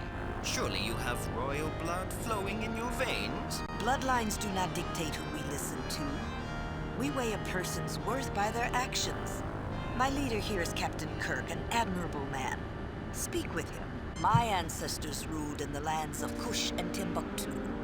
We may speak as peers, you and I. Royalty recognizes royalty, does it not? Look on me and decide for yourself. You will know. Well, the choice number one would certainly be the thing Uhura would like to say.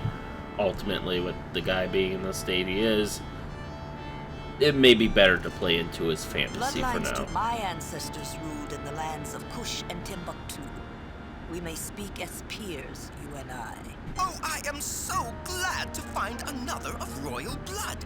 I am so tired of sitting here all the time, but whenever I leave, thralls and lesser folk plant their fundaments on the great throne, and that's just not acceptable. I know you'll mind the proprieties and not let anyone else sit on the throne. And now, I'll finally be able to go and get some rest.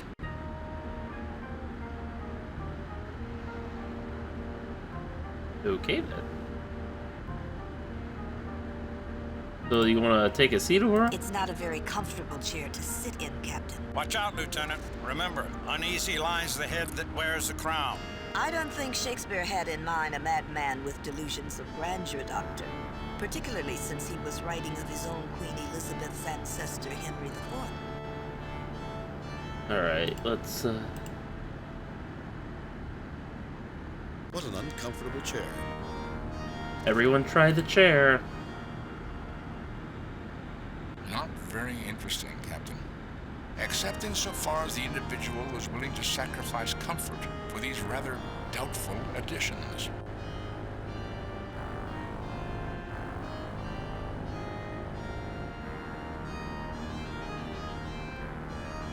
This chair is a great way to set off an attack of sciatica, Jim.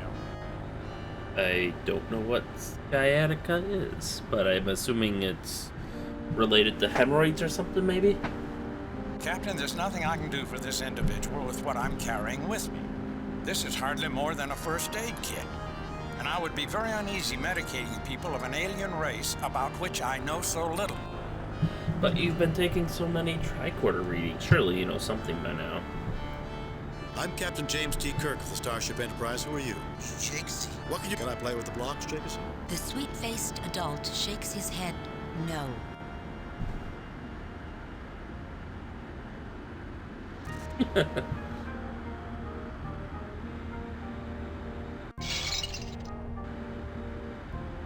Huh. A meter-long, electrically powered illuminative device with attachments at each end to access the power grid. The nearer attachment is cracked and does not seat firmly. Consequent irregularities of the power flow have damaged the light bar, and it is likely to fail in the near future. A gridwork of manufactured plastic to diffuse the illumination transmitted from the lighting system in the ceiling. Did we get that?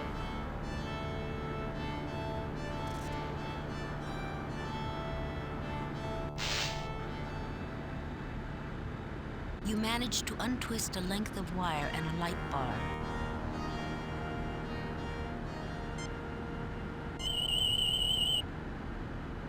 Nothing unusual about that object, Captain. Really? Nothing unusual about that object, Captain. Oh, it was gonna break anyways, so... A sealed tube with connectors at either end, which can provide illumination when inserted into an appropriately powered socket. A long twist of insulated wire. You have already removed the light bar and wire. Alright, can we... The light panel is already open. Yeah, I wanna... The light panel... I thought we could close it maybe, but... Alright, I guess we'll keep that in our back pocket. That'll probably be useful later. I was worried I'd shut off the lights and give him a panic attack, but...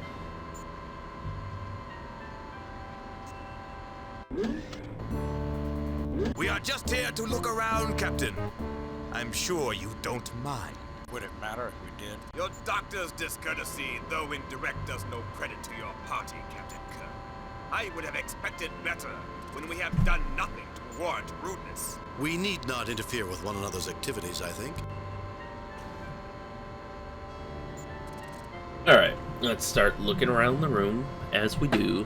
The lieutenant is concerned by the weary look on the face of the person in the room. A wan-looking female stands dejectedly, her shoulders slumped. Her whole appearance expresses deep worry and bone-crushing weariness. Bones seems to find these facilities of particular interest, especially the medical area.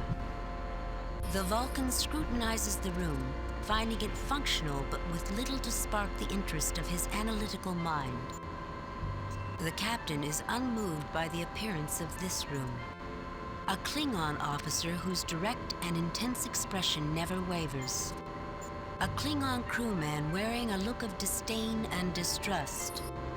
A mechanized food delivery and recycling system not unlike what you see every day aboard the Enterprise. An unremarkable piece of furniture offering nothing but a flat surface from which to eat while standing up.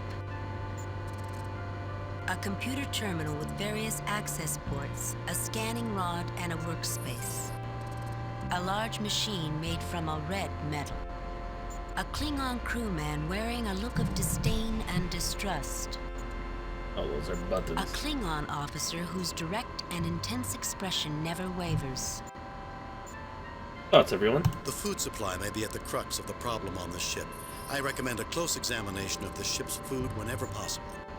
Captain, it appears that the inhabitants of this ship take it as given that food and medication go naturally together. With all respect to Dr. McCoy, I would dislike having a physician medicating all food that passed my lips.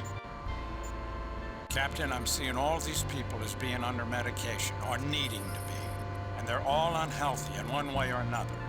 It really doesn't surprise me that they associate food and medicine. Their veins are probably always swimming with some chemical stew. Captain, I think that woman looks like someone we should talk with. We'll get to her. Right. Recorder readings, Mr. Spock. This mechanized food delivery and recycling system is similar to the Enterprise's system.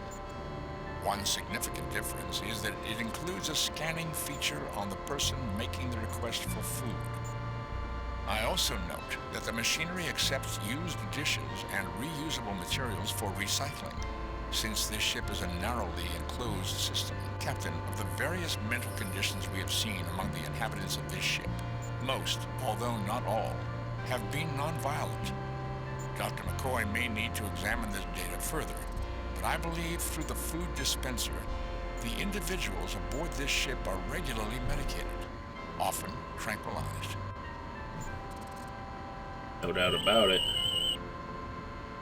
A metal and plastic construct, slightly over a meter high, built into the floor. A female of early middle age, of unremarkable weight and overall condition.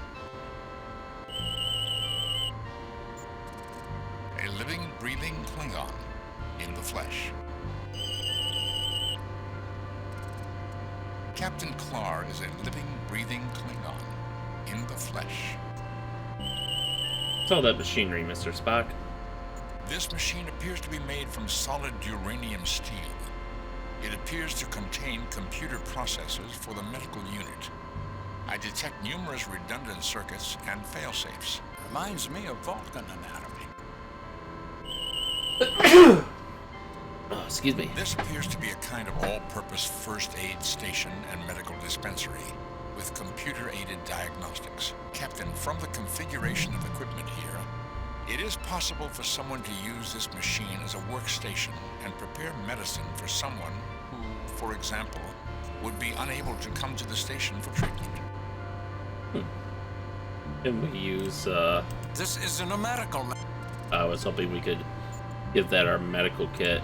This seems to be a non-emergency medical station. A first aid stop, you might say. Jim, I think if I check it out with my tricorder as a translation device, I might begin to better understand these people. I thought if we put the medical kit there, maybe it would scan it and turn his drugs into something he could feel safe using. This computer gives me some standards against which to correlate data, Jim. These people are humanoid, certainly. But it would be a dangerous mistake to assume specific details of treatment would be the same. I can even use this workspace to concoct medicine if I've got the stuff to work with. Alright, why don't you give her a scan there, Bones?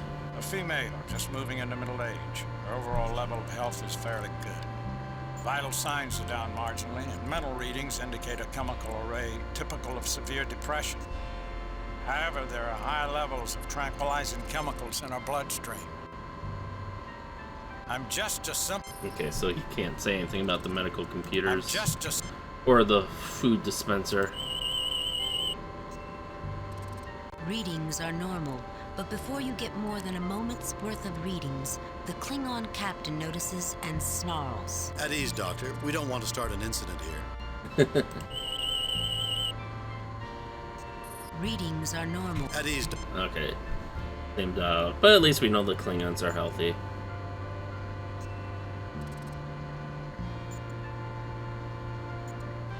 The machine whirs, lights blink, and a pre-packaged container of food is deposited on the tray.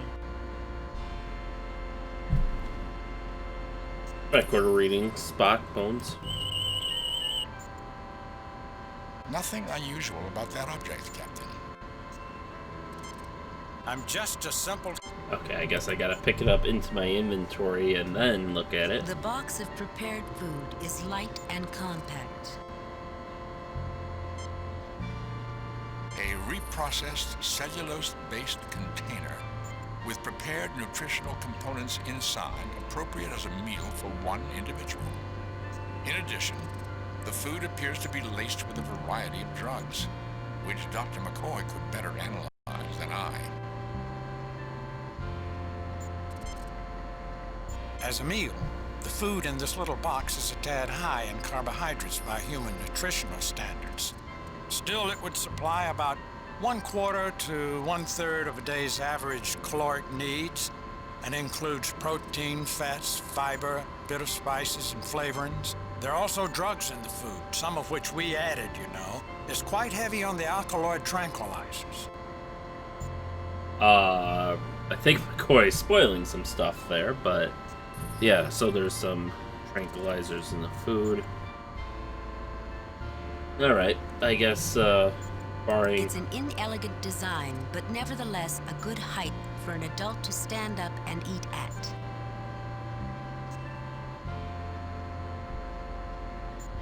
Barring anything else, I don't suppose we could extract the chemicals from here? A light scans the food box and the computer screen lights up. The food in this box has been prepared with standard quantities of tranquilizing alkaloids, calmatives, and euphorics. The drugs and chemicals added in preparation cannot be extracted without degradation of their potency. Alright, so that kind of puts the kibosh on that idea. Can we get more of these meals? Captain, I don't think another one would be very useful. Okay, fine, Laura. Jeez. In any case, I think we've dillied about long enough. Let's talk to this poor lady. Hi there, I'm Captain James T. Kirk of the Starship Enterprise. Who are you? Are you feeling all right, ma'am? Can you tell me what the problem is? You look so sad. Would it help to tell us why you look so down? Hi there, you look so sad. Would it help to tell us why you look so down? Do you have any children, sir?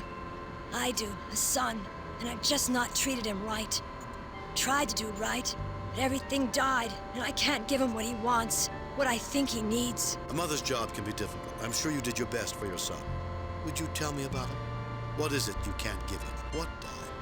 Did you hurt somebody? Something? A mother's job can be difficult. I'm sure you did your best for your son. Would you tell me about him? What is it you can't give him? Little Stam, Bob. I tried to feed him right, give him safe food. He really likes fresh fruit. Now he can't have it anymore, and it's all my fault. Ma'am, hold on to this idea. It may not be your fault at all. We'll try to help. You have my word. Your son still loves you just for trying. Of that I'm certain. He wouldn't want you to be so sad. Ma'am, hold on to this idea. It may not be your fault at all. We'll try to help. You have my word. Your son still loves you just for trying. Of that I'm certain. He wouldn't want you to be so sad. The woman's eyes brim with tears, and she can't continue the conversation. Huh. So I guess, didn't they mention there was a botany station on here? No. Well, I guess that's not important since that pops up over it. Don't worry, Captain Kirk. If I have something to say to you, I'll speak up. You can be quite sure of that. Don't bother me, you. Well, I think that's all we can do here, so we'll move on to the next room.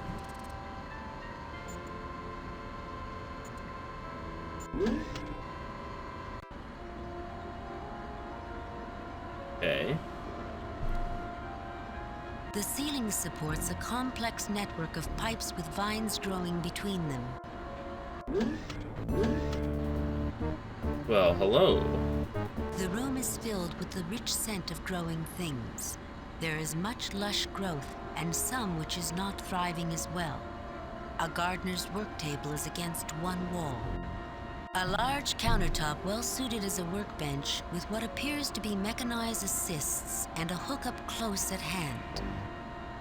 A small data terminal seems to be part of the design.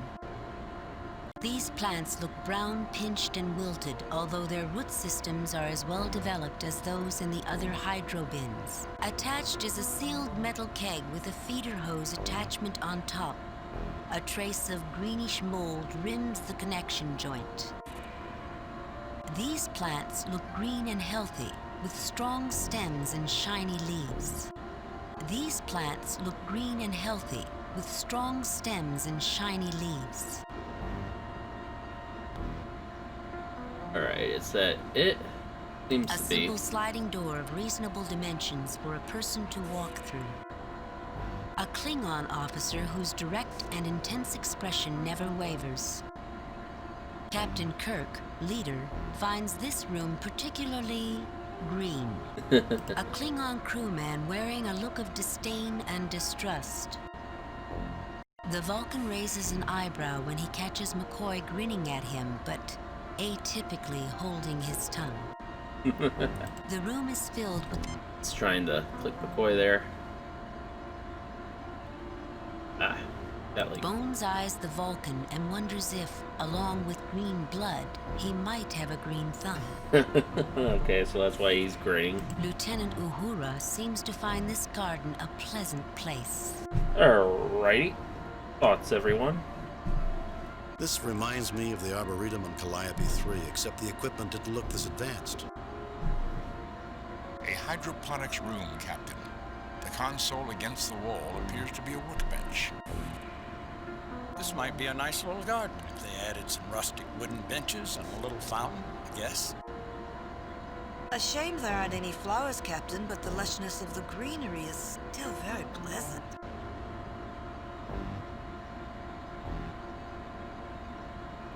Why would I want to chit-chat you treacherous Federation snake?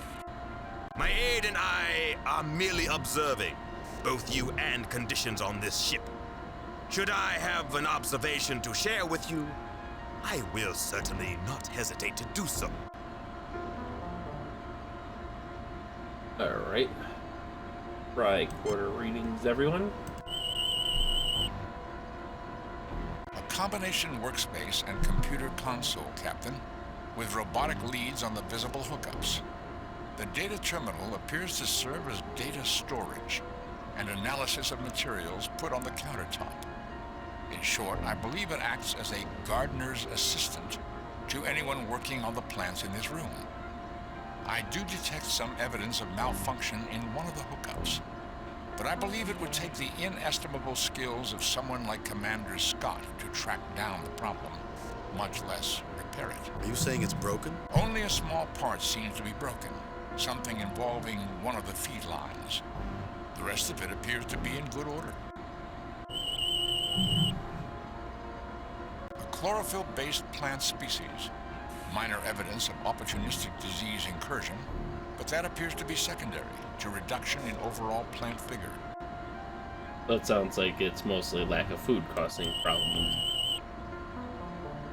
This 40-liter capacity metal keg is constructed of steel with non-reactive alloy lining. The round opening for the feeder attachment is just under 10 centimeters in diameter. Inside is an uncomplicated life form, and it appears to fill the interior of the keg. So it looks like something colonized the feeding keg, used up all the food, and then blocked the feed lines that might have refilled it, starving the plant inside. Nothing unusual about that object, Captain. Various plants grown in a specialized, nutrient-rich medium. This 60-liter capacity square metal keg is constructed of good quality steel with non-reactive steel alloy lining. Inside is a nutrient-rich liquid ideal for the growth and support of certain hydroponically grown plants. General readings, Mr. Spock. Nothing unusual about that object, Captain. Alright, is there anything we missed? Looking around. A sealed metal keg with a feeder hose attachment on top. A trace of greenish mold rims the connection joint. A square-shaped metal keg with a feeder hose attachment coming out of the side. The ceiling supports a complex network of pipes. Oh, Mr. Spock, scan the ceiling if you would. The ceiling is plaster on a titanium steel frame. The pipes are ionic copper. Alright, McCoy. Let's get some medical tricorder readings going on. A little recalibration. Not like these are people, after all. These plants are dying, Jim, no doubt about it. Basically, they're starving to death for lack of active organic compounds. Fertilizer, basically. I'd say most important, a certain soluble phosphorus, nitrogen, ammonia, and calcium compounds. Well, that sounds awfully familiar. Isn't that what those cubes are made of? The child's cubes that the guy in the other room is playing with? That keg is steel and alloy, but inside is something unusual. That greenish mold around the lip appears to be a wild growth. Can't compete against more complex plant life in an open ecosystem. But in isolation with a nutrient-rich broth, which I take it the keg contains, it does very well indeed. Of course, it seems to have completely blocked the feeder tube, which probably accounts for why the plant's struggling. Oh, shoot. I didn't mean to cut him off there. That keg is steel and alloy, but inside is something unusual. That greenish mold around the lip appears to be a wild growth. Can't compete against more complex plant life in an open ecosystem.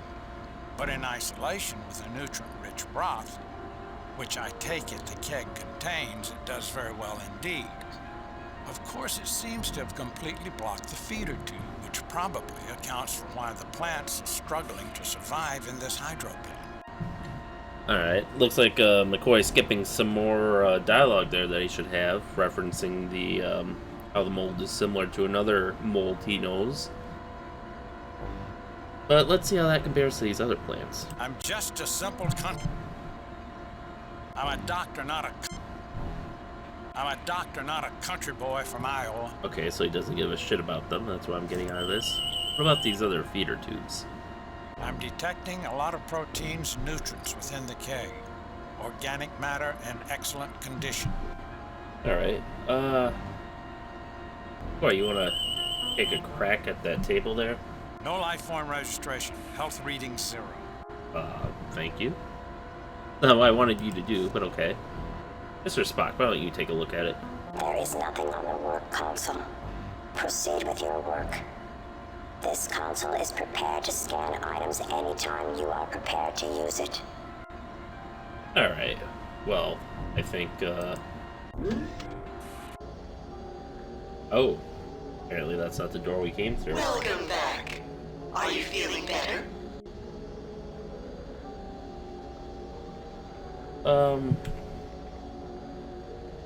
Can we use this on... No, I don't think that's necessary.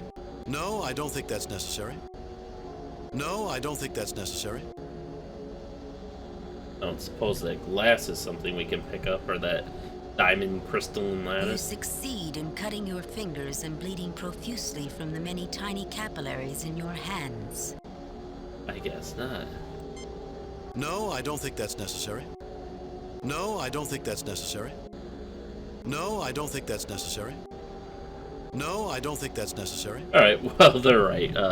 We can't repair that console, and for now, we can't help her. You can give her a teddy bear. No, I don't think that's necessary. Okay. I guess not. Well, we'll just go back this way then. At this point, it'd be great transitions, or yeah, this way's shorter now. The only 2 transitions.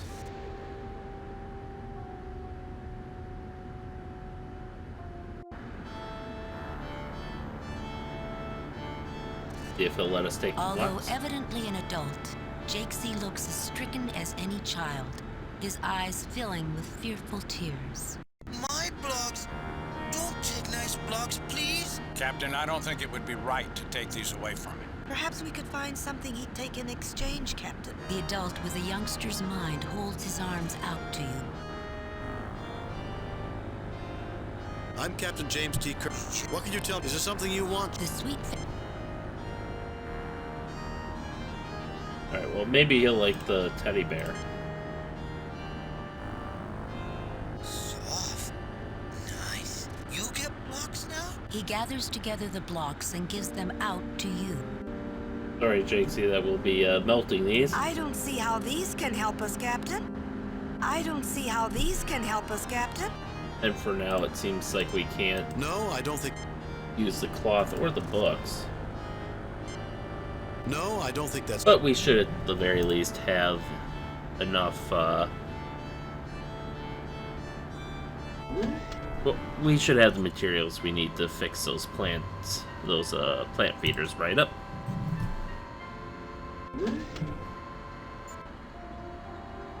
Alright, let's see, can we pull this, this keg off? The feeder hose comes free and a mechanism pulls it out of the way. But a terrible stench rises out of the container, smelling like many things died in there long ago. Alright, well, what do we got here? A round metal keg with a feeder hose attachment on top. Anything more from scanning it right now? This 40-liter capacity metal keg. Nope. Same dialogue as before, so I presume McCoy's is the same, but we'll check anyway. It's not organic. Oh no, the Klingons. That keg is steel and alloy, but... Okay, same dialogue, so we could probably just pop this on the scanner. The nutrient broth in this container has become contaminated. It should be disinfected before the container can be reused.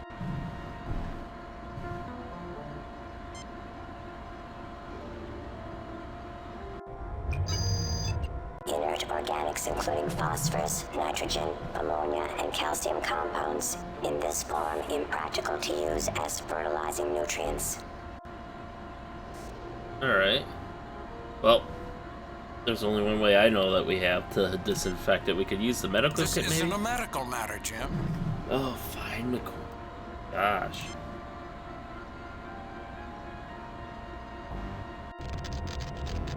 The container heats up rapidly and foul-smelling smoke pours out of the small opening on the top.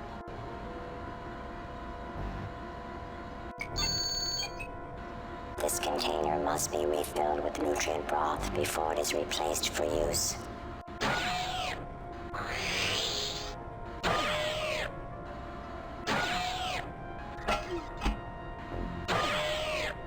Two feeder hoses roll out on wired mechanisms and insert into the container. From one flows a clear liquid nearly filling the container. The other hose just makes burping noises. Well, it gave us the liquid, but not the nutrients, I suspect, which is probably the problem Spock was talking about that Scotty would need to diagnose. A round metal keg with a feeder hose attachment on top. Greetings, everyone. Let's make sure it's sterilized. It is filled with a dense but nutrient-poor liquid medium. This is a typical means of root support and nutrient delivery for hydroponically grown plants.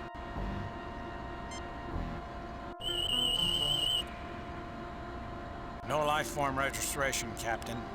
The keg has only inert chemicals inside, none of which would sustain life, at least not in their present form. Alright. Oops. Not what I wanted to click just yet. The blocks are an unusual organic substance, high in compounds of phosphorus. Okay, so that's the same scanning stuff he had when they were outside our Do you inventory. really expect me to analyze this, Jim?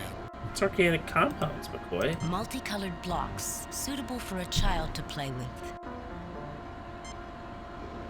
The Klingon officer looks at you with something approaching pity. Your juggling skills aren't that spectacular, to judge by the looks you're getting from the other members of the crew. The Klingon sneers at you with unmistakable disdain. The Vulcan raises an eyebrow fastidiously. Thanks, but I gave them up a few years ago. Sorry, Captain, but I think you should save them for your children. Alright, let's, The blocks fit through the opening, splashing as they plunge into the liquid. let's, dissolve those. The container heats up slowly and the sound of bubbling echoes from inside. You stop and the container quickly cools. I think that did it, Captain. Right, go to readings? Let's be sure. Inside is a nutrient-rich liquid ideal for the growth and support of certain hydroponically grown plants.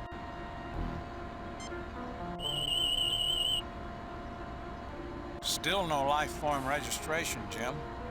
But we have succeeded in brewing up a nutrient-rich liquid ideal for these here plants. That's good to hear. This container of nutrient broth is ready for use. Excellent. And let's You grab take it. the metal keg. And we'll plug that right back into where it belongs. You settle the container back into the niche it was removed from. The feeder hose, looking shiny and clean, rides out on some mechanism and reattaches to the newly filled container. You hear gurgling and see the nutrient broth begin swirling through the liquid medium. The dying plants seem to perk up before your very eyes. These plants look green and healthy, with strong stems and shiny leaves.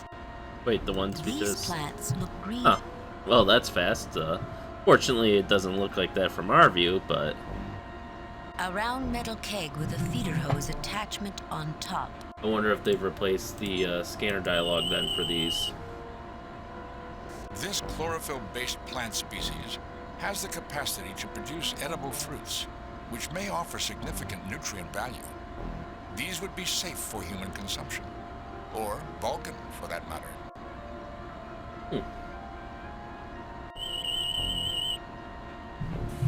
Inside is a nutrient-rich liquid ideal for the growth and support of certain hydroponically grown plants. Well, might just be reusing the dialogue from when it was on the table. Still no life form, right? Yeah, okay. And things are definitely on the upswing now. These plants should be productive and healthy from now on. alright. Oh, I forgot. Welcome back. Are you feeling better? Go away, Phase. This way we come out of? Must be, yeah.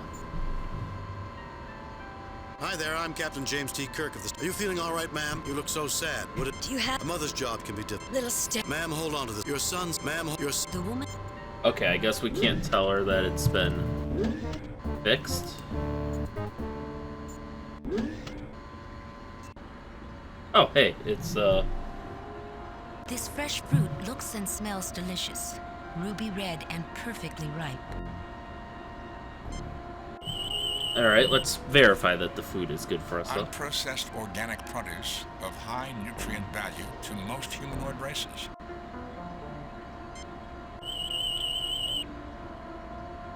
These are at peak ripeness. They should be delicious.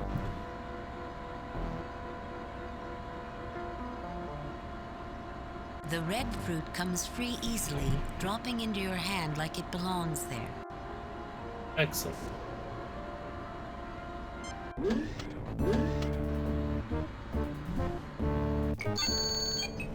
Farragon fruit, ripe.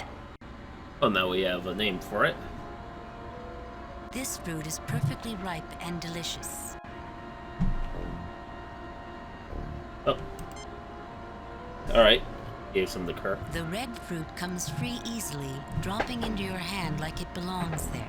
Fruit for everybody. The Klingon captain gravely takes the fruit, smells it, and takes a large bite from it. Thank you. This is good. And while my aide might disagree, some food becomes that much sweeter when it is shared. The red fruit comes free. Okay, let's just give fruit for everyone. He refuses it, his lip curling in disdain. I do not care to share food with humans or Vulcans. This fruit is perfectly ripe and delicious. The red fruit comes... Alright.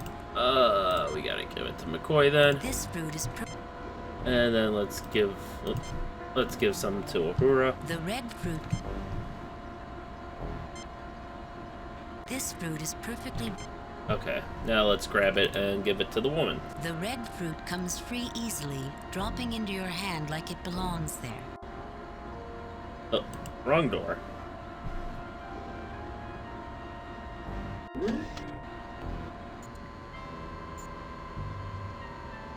I wonder, can we recycle it into something? A light scans the fruit and it all disappears into the depths of the machine for processing into a food box meal. Okay, I was hoping it would spit out some materials immediately, but we'll just grab another one. The red fruit comes...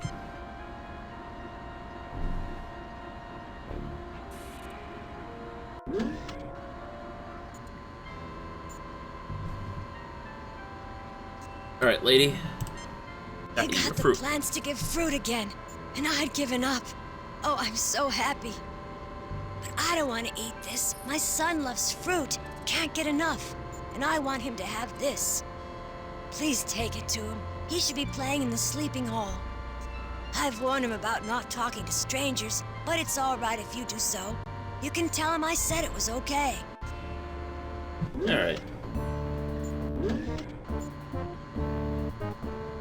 The Klingon captain gravely... Thank you! Okay, same dialogue. But we can just continually give him fruit. Hopefully this tree doesn't stop producing anytime soon. We gotta fruit up everything now. The red fruit comes...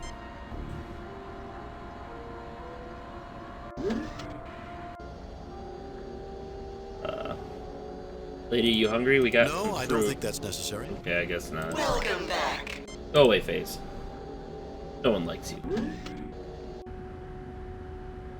Alright, fruit. No, I don't think that's necessary. No, I don't think that's necessary.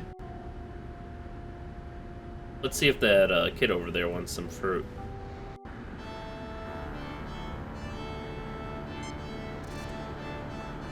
Thank you. Like fresh fruit. Most as much as Stan Bob likes it. He don't like to share, though. I'm Captain James T. Shakes. What can you tell me about this? The sweet. Okay, so I was hoping that might open dialogue with him, but it doesn't seem to have done that. But he's got a block. He's got his teddy bear. So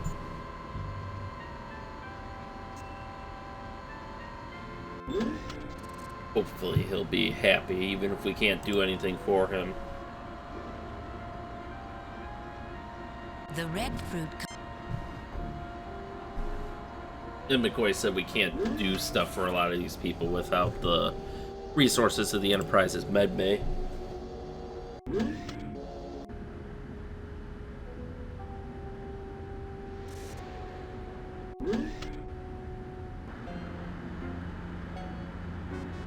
Alright, Stan Bob, let's give you some fruit.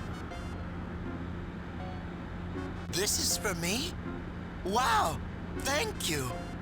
Mom would really be happy. She has been so sad about not being able to give me what I like to eat. Even though I told her it was okay, she was really, really sad. Now she'll be really happy. Thank you.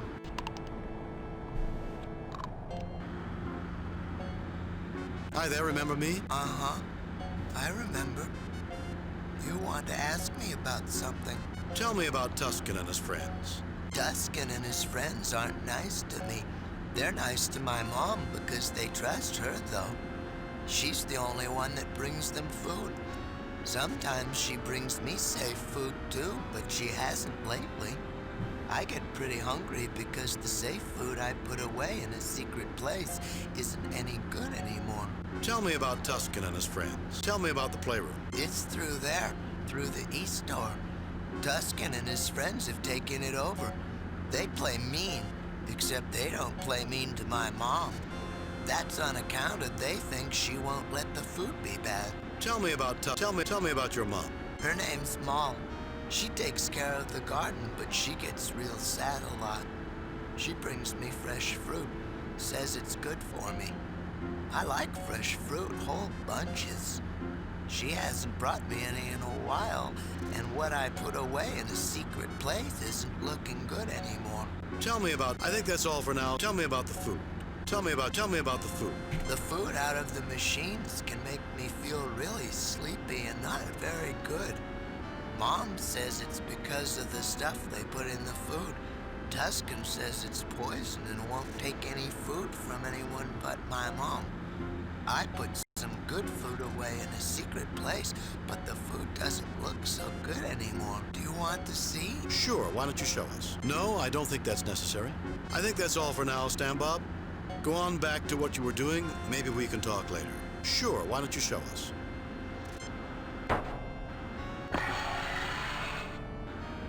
The youngster opens a hidden cabinet near him, and a sour smell like rotting fruit flows from the opening. See, it went bad. Alright, well, let's take a look at that. Mr. Spock, tricorder readings, if you please. Decomposing organics, Captain, including alkaloid compounds. I believe alkaloid compounds were mentioned as being part of the tranquilizers that they put in the food here. Organics in an advanced state of decay, Jim. They're releasing some alkaloids which would induce sleepiness and suggestibility. However, the first effect this mess would have, assuming anyone was stupid enough to try to eat it, would be extreme nausea, so it would never get into a sane person's system. This lump of decaying rock no longer offers any appeal as a tasty meal, but you can recognize that's what it once was. Alright, well, let's gather it up. It's slippery, sloppy, stinky, and goopy, but you collect what's there into a large specimen bag.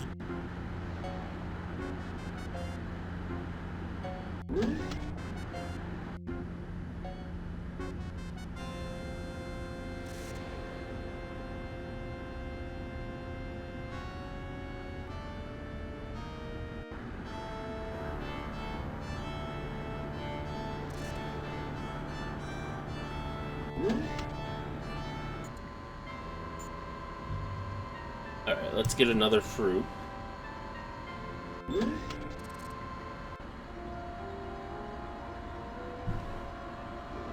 Because you can never have too much fruit. The red fruit comes free easily, dropping into your hand like it belongs there. Alright, let's go and we'll try. We'll give one last try to trying to be peaceful with Tuscan and his friends.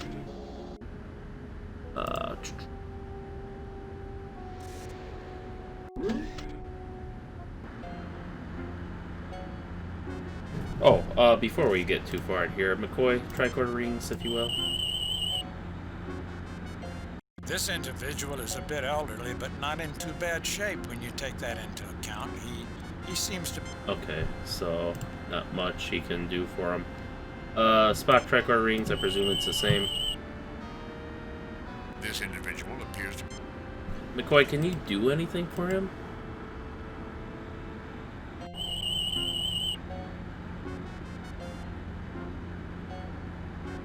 The elderly alien blinks as he awakens, and then scowls furiously. You, the serf farmer, bothering me again? And your queenly dark companion? Speak up, my lady! Why are you not guarding the royal throne? Your most puissant majesty, I left the throne warded by the royal guardian Confucius, who will not permit the unworthy to sit there without first establishing the quality of their bloodlines and noble privileges. As a queen in my own right, I do not act according to your wishes. However nobly inspired, my royal brother, I'm sure you understand. Your most puissant majesty, I left the throne warded by the royal guardian Confucius, who will not permit the unworthy to sit there without first establishing the quality of their bloodlines and noble privileges. The elderly alien looks slightly puzzled. We are glad to hear it. Now we have business elsewhere. A king is forever at the beck and call of those he rules. Farewell, O queenly one.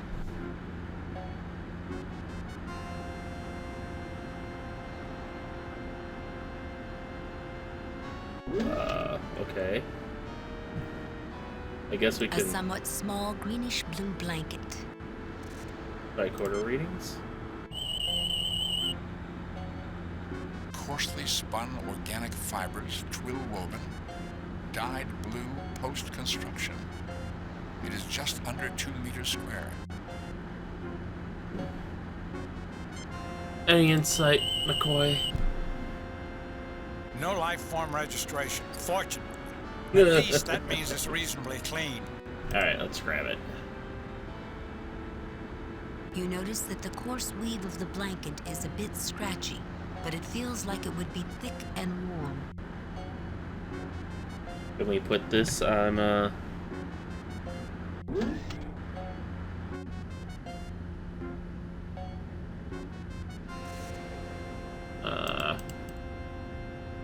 we go.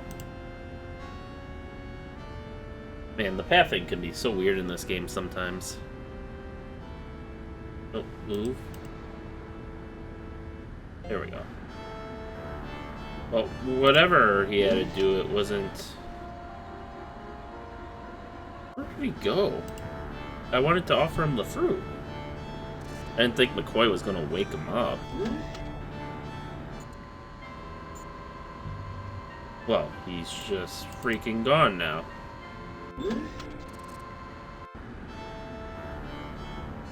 Let's see, this leads hydroponics, so yeah, we just want to go straight through.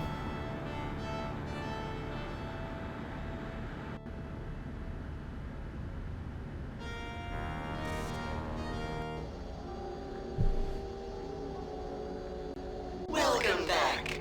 Are you feeling better?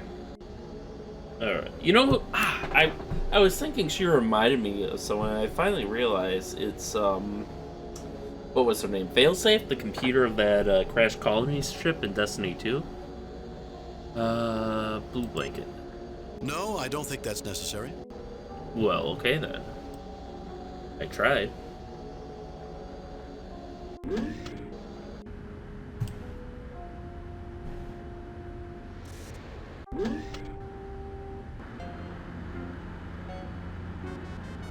we give this a stand, Bob? That looks like the old fella's blanket. He'd get mad at me if I took it, so no thanks. Alrighty then. I don't know what. Protect me! They're after me! We'll hurt ya, so just stay back. We really don't want to hurt you, you know, but you gotta stay back. Captain Kirk, I see our investigations bring us together once more. The Klingon observers seem interested in remaining to watch what goes on here. I'm more interested in a good fight than in talking. I listened to my brother Rackaback and to my friend Tusken. They say we have to protect this room and keep anyone from getting into it. Tusken's afraid. Watch what you say, Cormacan. You know I trust you. He's just afraid, that's all. This room, is he talking about the room we detected back there? I don't care who you say you are. You're evil monsters in disguise. You want to get by me and the only people I can trust. You want to get into the back of my brain. You want to rewire me and change the way I think. Go away. Go away.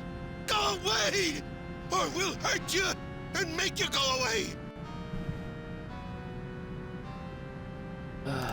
Fruit? I am hungry. So hungry. It looks like good, wholesome. It's a trick. I don't take nothing from nobody but Maul. Only Maul doesn't trick me. And Maul hasn't been able to get the plants to bear fruit for a long time. How long? Yeah, that looks good. And I am hungry. But Tusken always said not to eat nothing Maul didn't say was okay. Thank you anyway, but I can't take that food. Yeah, that looks good. And I'm hungry. But Tusken always said not to eat nothing Maul didn't say was okay. And I'd rather fight you anyway. That's even more fun than eating. Alright, so we unfortunately are not getting anywhere with our negotiations, so I hate to do this, but we're gonna have to drug them.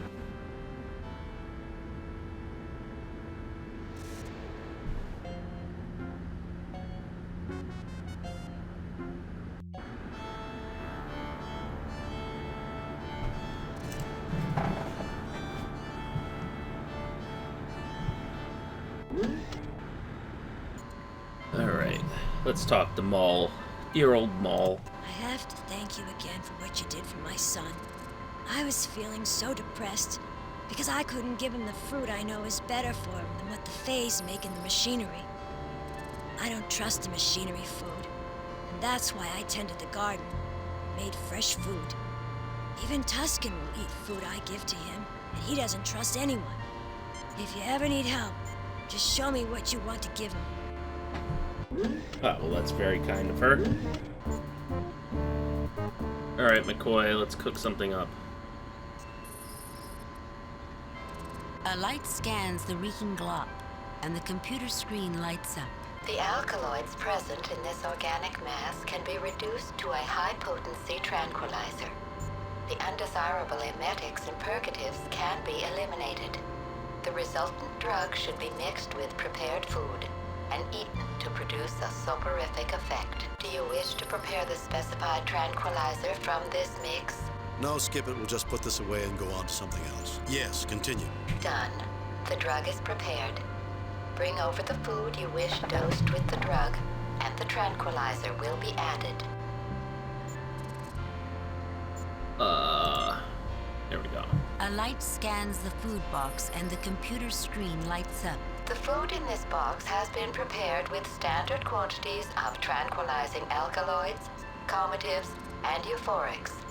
The drugs and chemicals added in preparation cannot be extracted without degradation of their potency. The high-potency dosage of alkaloid tranquilizer you have prepared may be added now if you wish. Go ahead. The youngster Stambob comes to the doorway. Mom, these nice people got me some fruit. It's fresh and everything, so you don't need to be sad anymore. Son, I'm so glad. It means the plants are healthy again, and you won't have to eat food I'm not sure is good for you. Thank you, strangers. I'm going back to my room, Mom. But I wanted you to know. Oh, what a good kid. I have to thank you again for what you did for me. Alright, so I think we use... A reprocessed cellulose-based container with prepared nutritional components inside appropriate as a meal for one individual. In addition, the food has been heavily laced with drugs, particularly in alkaloid tranquilizers. As a meal, the food in this little box is a tad high in carbohydrates by human nutritional standards.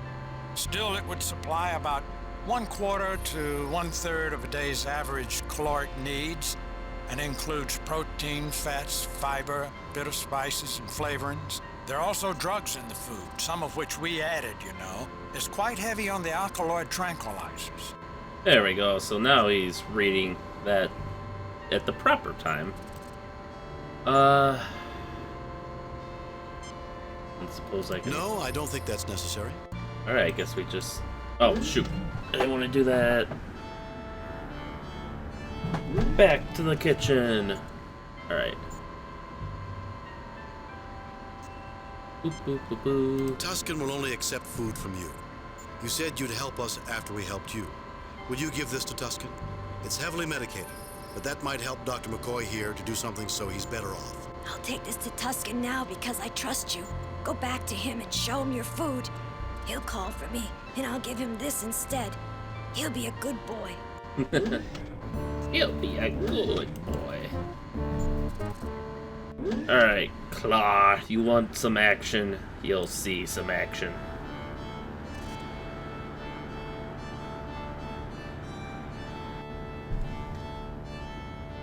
Now, I have a two-pronged strategy here, so... Here's how I expect this to play out. We'll present our food to Tusken.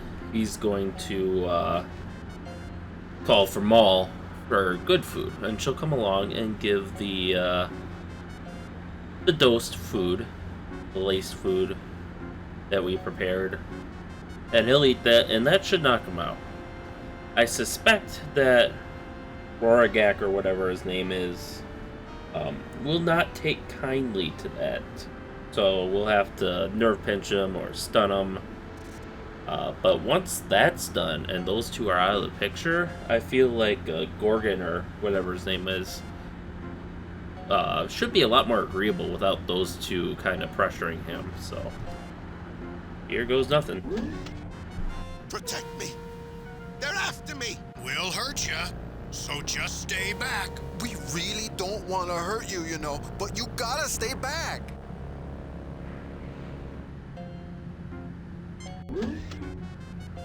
Captain Kirk, I see our investigations bring us together once more. The Klingon observers seem interested in remaining to watch what goes on here. Are you investigating the ship or me? I am hungry. So hungry. It looks like good, wholesome. Maul? Where's Maul? I don't take nothing from nobody. Nobody except her. You'd do something to it. Make me different. You'd rewire my head.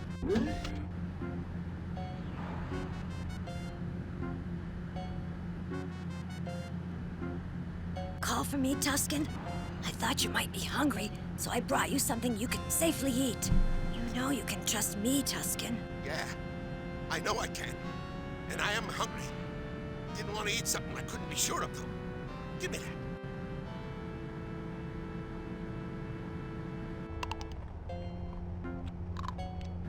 Now I want to take a nap. Maul, you watch out for me, okay?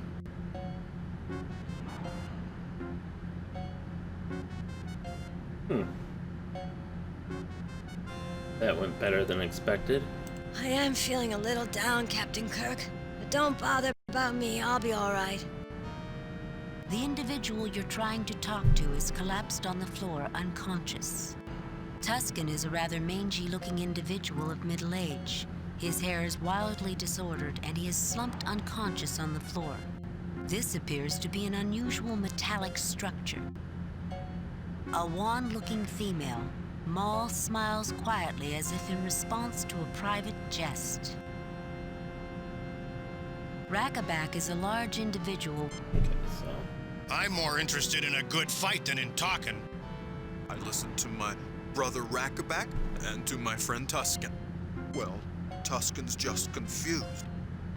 I don't think I should go into it right now, but he thinks if people knew all about this place, they'd hurt his mind. Actually... Be careful, brother. Remember that Tusken warned us people might seem nice, but not really be nice. I don't know what would happen, actually. After all, I can't read the future. Mr. Spock. His strength appears to be very impressive, Captain. I do not think I could win in a hand-to-hand struggle.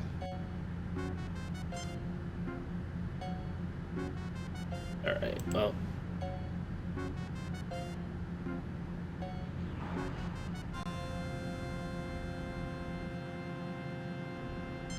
Oh, self-defense. As he goes all the way back to the door to shoot him. Rackaback falls, defenseless against the power of the phaser. An inelegant solution, Captain Kirk, but efficient. I wanted to nerve pinch him since I think that would have been better, but... Like so many others aboard this ship, he's the victim of development. Okay, so nothing new there. McCoy, can you help him up? Captain, he's unconscious. I can't see any point in putting him at further risk. He's unconscious, Jim. Alright, let's... I listened to my brother Rackaback and to my friend Tusken. They say we have to protect this room and keep anyone from getting into it. Tusken's afraid. Well, Tusken's just confused. I don't think I should go into it right now, but he thinks if people knew all about this place, they'd hurt his mind. Actually, I'm sure things would change. It might be a change for the better, maybe. Maybe not. I'm not sure what to think of you. I just don't know if I should trust you. Well, Gormagon, I think you should trust them. They've repaired the garden, which is good for all of us. They gave fresh fruit to my boy Stan Bob, when even his own mother couldn't manage that. Gormagon, neither my aide nor I came aboard this ship expecting anything but treachery and venality from these people. They've impressed me, and I commend them to you. Well, despite some misgivings I had, I'll accept what others have said about you. I think I should show you the way into the heart of the phase, the secret entry that Tusken is so afraid of. I feel that something good can come of this. I love how he walks.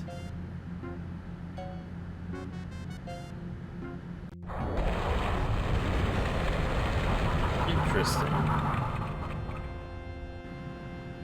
Tricorder readings, Mr. Spock. Captain, I'm getting a thoroughly anomalous reading. This passage definitely defies the physical laws of space and time. Are you suggesting it might be some kind of space warping portal, Spock? I am reluctant to speculate without data, Captain. I've never seen anything quite like this. The doors on this ship have given previous evidence of this kind of warping. Although the passages on this ship seem normal, they appear to curve space without resorting to hyperspace generation, like the Enterprise's engines. That represents achievements of technology beyond our own abilities. They certainly aren't as capable in the field of medicine.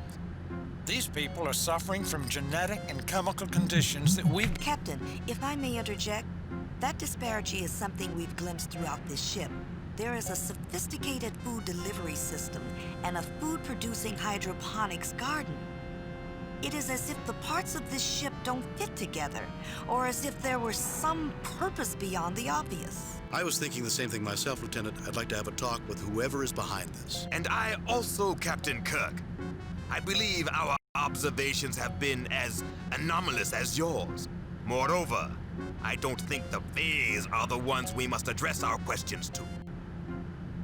So I skipped McCoy's dialogue there because his and Spock's were the same regarding that passage. I think when we scanned it earlier, when Spock was talking about how advanced the ship was, and McCoy was talking about how unadvanced their medicine was, and Can we pick any of this Jim, up? given the mental states of these people, the less damage we do to their environment, the better. In other words, Doctor, if we don't need something for our mission, we shouldn't touch it. That's my recommendation. Very well. I do not see. Okay. End this. Jim, that's my. Okay. Jim, that's my. Okay, so we don't need any of that. That's good. I can't help but feel, given all the extra items we've found, and how McCoy keeps making references he could treat them on the Enterprise, that, as well as that med station, I feel like was originally more to this mission that you could maybe help most, if not all, of these people in some manner. Like, maybe, like, that light and the wiring, like, maybe originally you're able to repair that console for that woman and bring her out of her comatose state. Or maybe you could give more toys to that kid, or like an educational aid or something, the adult in that throne room. But because they give very, very detailed descriptions of the composition of all the materials here, so I think you're supposed to originally use the food recycling systems, or the gardening system, or the med station to kind of recycle those into something that would be useful to other people. But guessing, just like we've seen with all the bugs regarding the audio and text discrepancies, I'm wondering if a lot of that stuff got cut for time and weren't able to be fully implemented. In any case, though, Clar, for recommending me, you can have another fruit. Thank you. This is... And now we need to get ourselves another fruit.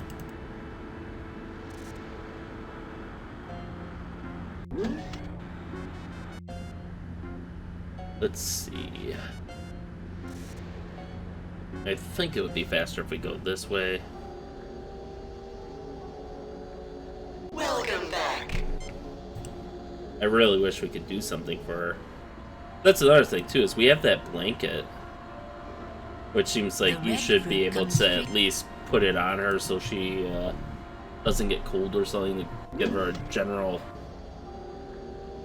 sense of warmth. But any new dialogue here? Back. Hello there, Kirk. Welcome, all of you. You're not feeling well, are you? I'm feeling fine. I want some information. Why? How are you feeling? I want some... You feel... Most important, what are you? This ship... Sleeper ship. No. Captain. You were awakened. We were launched... Can you... half the ice of... Captain, the phase is saying it has only been in space approximately 200... Can you try... By my... You are mistaken. Phase. Is it... No. You will feel better after... Oh. I went to leave with the same dialogue choices. What do you need to learn? How can I make you understand? That's a clever question, Captain Kirk.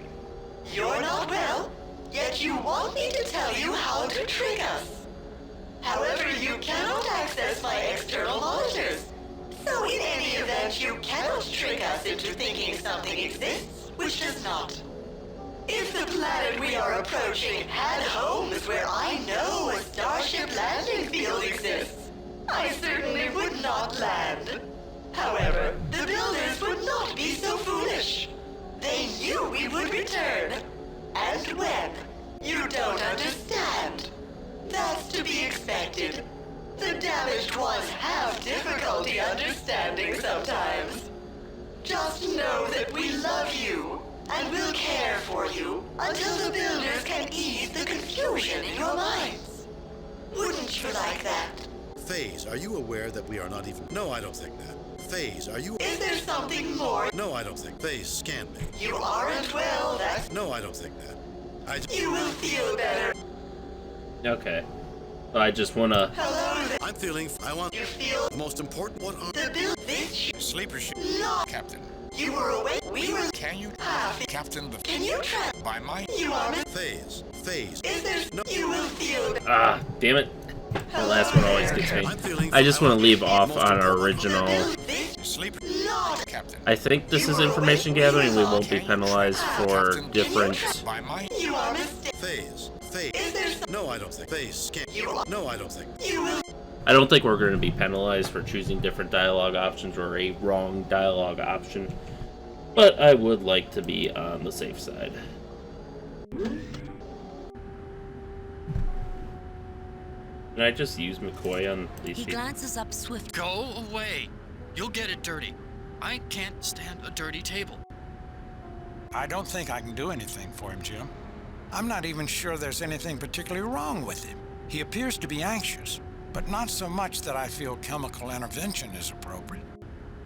Alright, well, I think we're finally getting to the end of this episode here, and it's been a hell of a long one.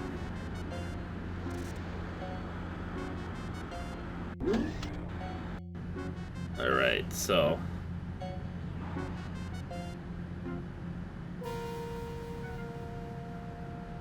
McCoy, Captain Kirk. The Kling... take a He closer. appears quite disturbed and agitated, even when unconscious. And you do anything for him, McCoy. Jim, he has fairly extensive brain damage and may be causing paranoid delusions. Okay, so that's nothing new. Can you use your med kit on him? Captain, he's unconscious. I can't see any point in putting him at further risk. Alright, well, this seems almost like a point of no return here. So, go there. Captain Kirk, you can be sure that I and my aide are most interested in examining what lies beyond the hidden door. You want help from me? That's a laugh. My captain evidently regards you rather highly, though. I'll just say that Rackaback rogue is clearly asking for a drubbing. I knew someone just like him back in basic training. A room which appears to be dedicated. Yeah, I don't think there's anything else to do A room which... here, so I don't see anything else, so...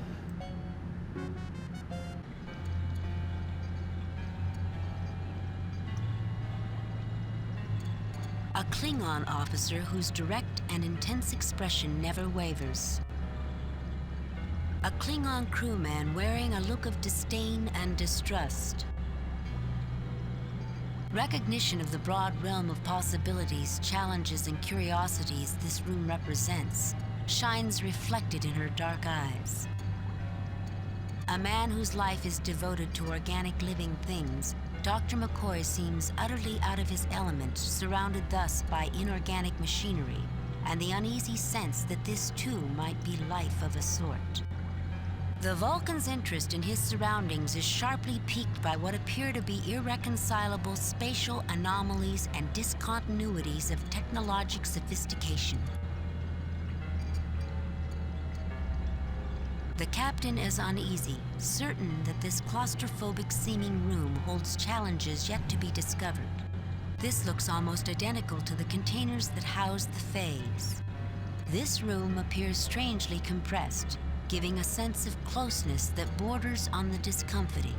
Every wall is interlaced with what looks like a web cage of electrical wirework, with almost organic-looking nodules and bubbles. You have the distinct sense that you're inside a machine and that it doesn't seem to occupy space in any natural fashion. Okay, oh, there's one last thing I forgot to look at. In this section of the wire webwork, you see new wire replacing a burned-out section. Any of this stuff that... This looks almost... Okay, so that's... I think that all... What? An opaque hemispheroid through which nothing is visible. Right. This room appeared... Alright. So, this room keeps, doing things that I don't expect, so... The bubble around the machinery seems to be part force field and part physical obstruction, although not quite like anything I've seen in the past. The device visible inside seems inaccessible, but it seems similar to the computer I saw damaged in the oratory. But yeah, there keeps being events that you can't go back from and it doesn't let you know, so... let's see. I think we scanned everything, so... Mr. Spock, why don't you take a look at that? Based on information I acquired from my interaction with Puzzlewit, we need a connector and some wire to repair this, Captain. But yeah, my first time, I was, I just wanted to talk to my crew members like I normally do. And, This web wire wall reads somewhat like an antique hand-wired computer circuit, Captain. And at the same time, like something which surpasses even what can be found aboard the Enterprise. This damaged area does not appear to be functioning, but based on information I acquired from my interaction with Puzzlewit, I could attempt to repair it with a connector and some wire.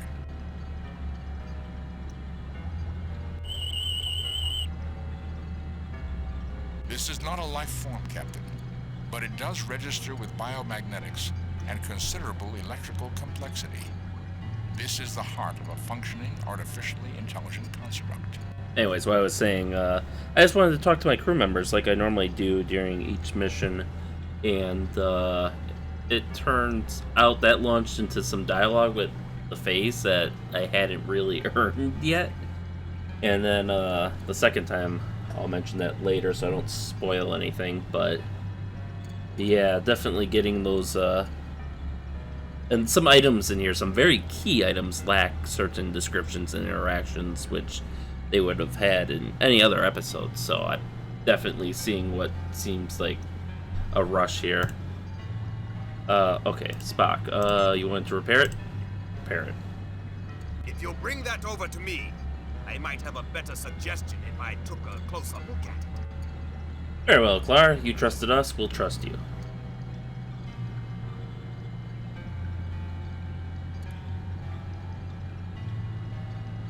I worked with things like these when I was younger.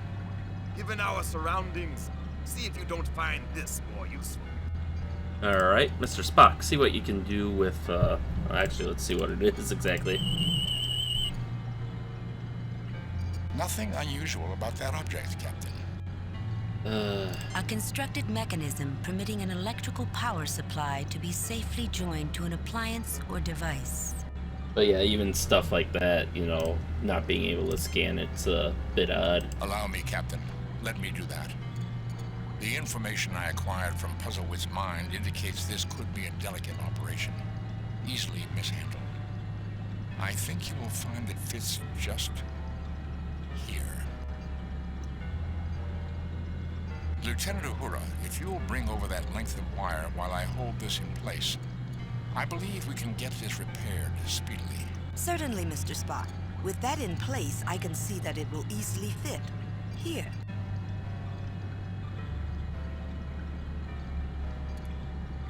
The final connection is made, and Uhura smiles widely.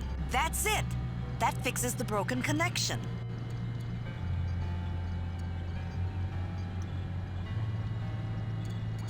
Thank you. I am now once again whole, and no longer an intelligence divided against myself. The system you repaired will re-enable me to analyze and update received data from external and internal sensor systems, altering conceptual constructs of previously acquired data. These systems appear to have been malfunctioning for some time, although it will take additional review to clarify all conditions. Much may have been lost permanently. Jim, do you notice? The phase isn't switching between I and we like it did in the oratory. And the voice is a single note, not a harmonic chord of blended voices. And it hasn't suggested we go get something to eat either. I am chagrined that my disabilities have endangered my mission. The compassion was launched with the best of intentions. If I can answer anyone's questions, I will endeavor to do so. Captain Kirk, you don't mind if I ask a question, do you? You'll get your turn, Klingon. Just hold your horses. Other things come first. Be my guest, Captain. Ask away. That you give me first place to speak is a mark of honor, Captain Kirk, and does not pass unnoticed, particularly in light of the urgency of your own questions. Hayes, this ship passed through the heart of Klingon space. We were not even aware of it until it was nearly out of our territory. We backtracked it and found it must have closely approached places we find sensitive. We expect assurances that data you may have collected there will not reach the hands of those who mean us harm. We seek proof. We expect you to download your entire memory into our ship's computers that we may search it for data you have no right to. Thereby would you not acquire data to which you have no right? My aide speaks too strongly. While it is true we are interested in the knowledge and technology you possess, technology to pass through our empire undetected, knowledge of how to twist space back upon itself. For that data, we will treat with you as one civilized people with another. But it is a justified request that we ask you to destroy all data dealing with anything you learn within our borders. Had I any data, I would agree to seal it. However, as you should have deduced, I have none. Until my sensory systems were repaired, my ability to receive and process data was severely impaired, especially in regard to external data updates. Based on my present reanalysis of nearby space, I would speculate that my only data on your present sphere of influence would be as that area of space existed a very long time ago indeed. That is information for us to know, not you. Erase it. Silence! Please, we would welcome access to that information, but on the same basis as we would bargain with you for technological data. We have more to offer with you, I believe, than the Federation represented by these others. Klingon kong parhak nesoe hadkla. So web kordo. Phase, do not be hasty making that decision. I lack sufficient data to make any assessment. I can give no answer at this time. The primary reason we came aboard was to find a way to stop you from landing on top of our colony on Atopus, which would certainly kill thousands of our people. Now that your external senses are functional, have you altered your plans about where you intend to put the ship down? No, Captain Kirk. I will certainly not set the Compassion down in a populated area, now that I can see it is there. I am at present in communication with the planetary authorities, and they are directing me to a stationary orbit until further arrangements can be made for my wards. Then are there other questions? Is the ship still set to land on Atopus colony? How did your systems become damaged? I am sorry I cannot explain this at this time. I do not even know if it is explicable, but I will search my memory for an answer for you. Then are there other questions? Is the ship, please clarify the I'm curious about what your builders really had in mind, shipping off all these people off planet. There seems to have been some shadier agenda. The eugenics wars of our own past produced some of the ugliest abuses in human history, and notorious characters like Khan Noonien Singh, whose name still resounds with infamy. How is the ship you call the Compassion justified? I have no information about your eugenics wars, but a fundamental social philosophy of the Builders was that civilized people of goodwill would tolerate and value variability as a sign of cultural and social health. That a civilization will be judged by its tolerance of disparate ideas, by how it treats those who cannot protect themselves, be they very young, very old, or otherwise challenged, by the measure of altruism extended to those less powerful, even when rightfully in possession of something desired. A central aspect of Vulcan philosophy is embodied in the Idic: infinite diversity in infinite combinations. It would seem the Builders pursued similar high ideals. High ideals, perhaps, but that does not explain why these people are in space phase. More than this I cannot explain. However, you can locate additional library data under the heading Compassion. Oh, I haven't made it available. I should have done that immediately. I can't imagine why I didn't think of it. Fascinating, Captain. That instance of forgetfulness makes it possible to speculate that the phase is not wholly restored after all. Then are there other questions? Is the ship's please clarify? I'd still like to know a little more. I'd be interested to learn more about those who built this ship. Their achievements certainly seem erratic in sophistication, but much of it goes beyond even what we are capable of accomplishing today. For example, the Paralance medium for recording computer data is something we are only now beginning to explore. I think there's much to be learned from these people. My best recommendation is to examine the library records under Builders or Technology. There is more data than I can easily explain. Then are there other questions? Is the ship still... That's all for now, I would still like to learn more about the... That's all for now, Thais. I assume we can talk to you if we have more questions. I will do my best, Captain. Although intelligent entities often find that there are more questions than answers. So, we have access to the database now. It sounds like the way the phase was phrasing it is that that it sounded like with that cable cut, it was like two halves of a brain not being able to communicate with one another. So she could sense data, but she couldn't record it or have any access to it whatsoever, and so couldn't act on it. She couldn't communicate outside.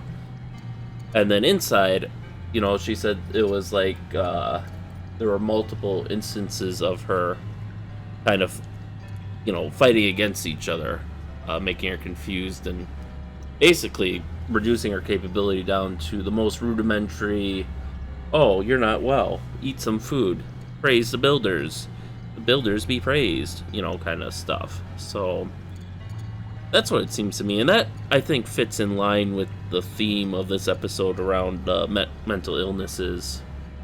But now we have access to this paralens.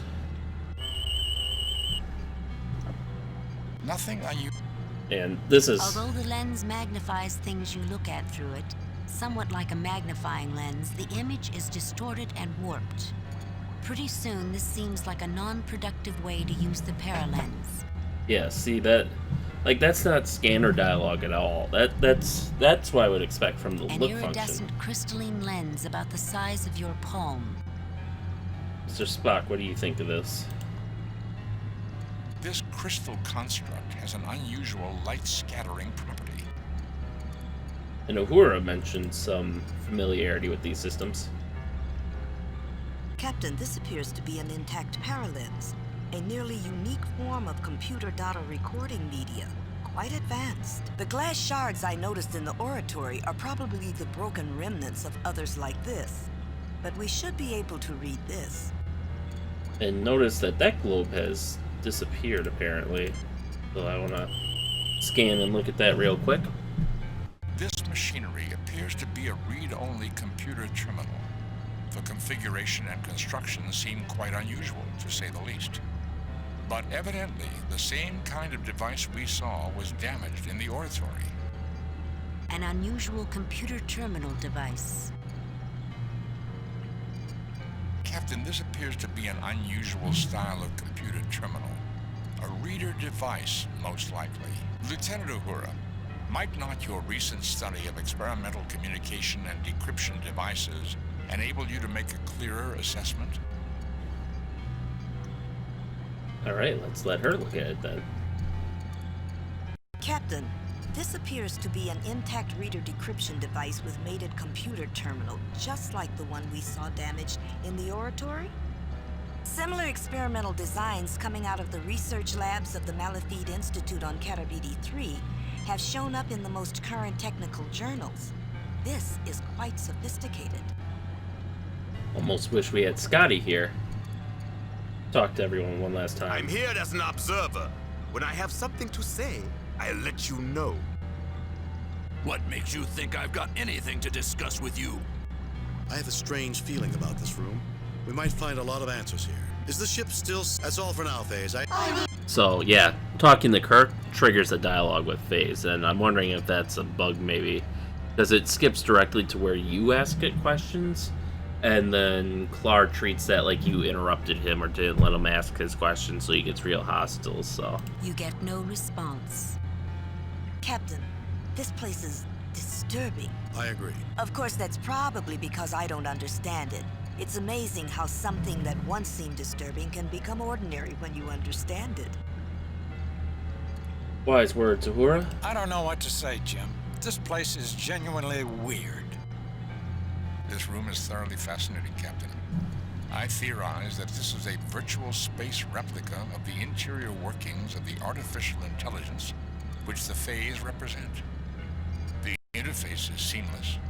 and work performed in here is functionally identical to working directly in the computer.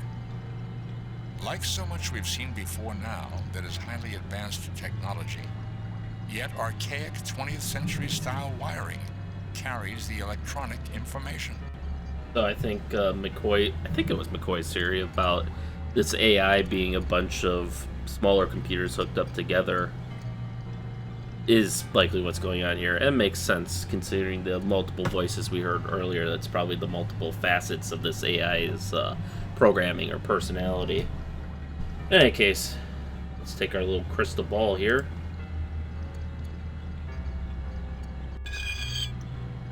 The crystalline lens feels cool and surprisingly heavy, with smoothly polished edges.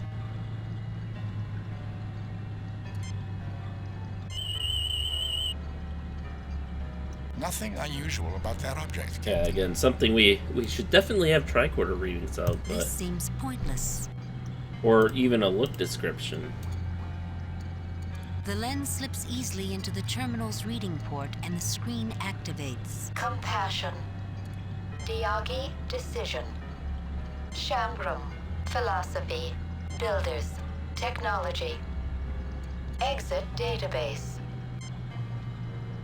So that's what I was talking about before with the database. I'm going to save it here so we can effectively read all the entries, because I am very curious to know all the knowledge, but suffice it to say you get interrupted after reading one or two, and you are not given the option to go back and read the rest of it, which I think is inconvenient and a bit silly, since, I mean, it's not like your access was revoked or anything, at least as far as I could tell. It's just no one wants to read it anymore. This palm side... Uhura, doesn't this remind... Yes. Uh-oh. It's probably sturdier. This... Captain, this appears to be Lieutenant Uhura. Maybe we have to grab it? It seems to be stuck. Oh, you're shitting me. Although the lens magnifies things you look at... Although the lens... Nothing to report, Captain. Uhura, can you read it? Captain, this appears to be an... It's probably sturdy. No, I don't think... There is nothing particularly interesting. Compassion. There we go. Okay, thank God. Maybe we can go back to it then. Exit, Diagi, Shambro, Diagi, But, decision. I want to know what this Diagi decision is, since that's the, let's start at the root. That's the event that... Shambrum. Shambrum, I think she briefly mentioned him as the guy who put all this in motion. Philosophy, builder, technology, exit, Shambrum, Diagi, decision. But this seems to be the core here. A landmark of planet-wide consensus. The first of such sweeping effect in the history of Shambrum, after the failure of the individual nation-state and the rise of pan-world participation in self-rulership. All individuals suffering at Class 3 or higher were sent on extended extrasolar transshipment to await research into these conditions and their treatment. Compassion, Diagi, decision, Shambrum, philosophy. Okay, so Shambrum's the planet's name. Build philosophy.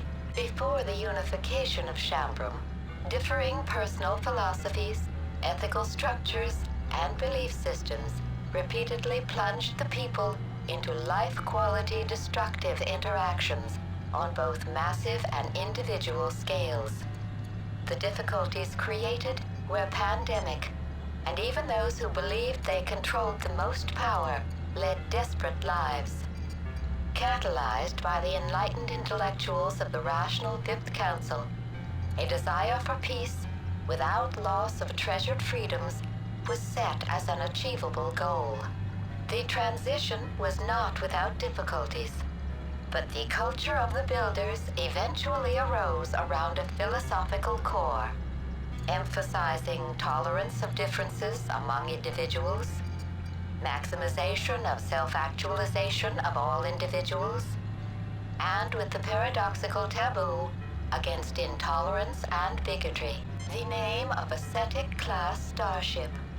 The name signified the compassion for the travelers, all of whom were diagnosed with life quality inhibiting disorders of class 3 or higher. After a full generation of debate on ethics, a consensus opinion was reached, the so-called Diagi decision. Final planned destination of the compassion was a return to Shambrum in 4 generations. Shambrum, home world of the Builders, the unified people of the planet Shambrum. Compassion, the philosophy, Builders, the culture of the people of the planet Shambrum, unified by a common philosophy. High value is placed on tolerance, and the value of the individual without loss of other-directed altruism. Technology, a broad term encompassing all practical methods of achieving life quality altering objects, processes, and events. Now, just 1 minute, Phase. Are you listening? You keep saying you can't remember or you lack data or what have you. Even the library data seems vague, incomplete, and contradictory. If you don't know, then who does? Forgive the pause. I had to think long and hard to discover if you had correctly passed this final test. You correctly identify the heart of the matter. Let me introduce you to my builders. This is madness! Phase, what is this? Despite our misgivings, you have shown yourselves to be the representatives of spacefaring peoples we, the Brassica, would most trust to make first contact with. The contest has been in progress for some time, situations in which your true colors have been explored. The invitation has been made. You may return to your ship if you prefer, or you may step through whenever you are ready. Then, the final round begins. I think you have it right, Captain Clark. This is madness, Jim. I think, Bones, it's Shakespeare who had it right. Though this be madness, yet there is a method in it. I agree with the sentiment, Captain Kirk. There is something more going on here, far deeper than first appearances have suggested. I imagine you will accept the invitation. I will certainly choose to go, whether you do or not. I believe the invitation is extended to all. I will not permit that, Captain Clark. I will take all methods to prevent you. I will not go. It is certainly a Federation trick. You begin to sound like Tusken in the other room. Get a grip of yourself and act like an officer. Okay, let's see. Can we still use the database? This doesn't seem appropriate at this time. Oh, you can't. Okay, so... yeah, so it just locks you out, so... thoughts, everyone? The lure of the unknown, Captain. That's what makes life worth living. It's why I joined Starfleet. A chance to communicate with other people, other places, strange new worlds. I don't believe we can turn our backs on this opportunity.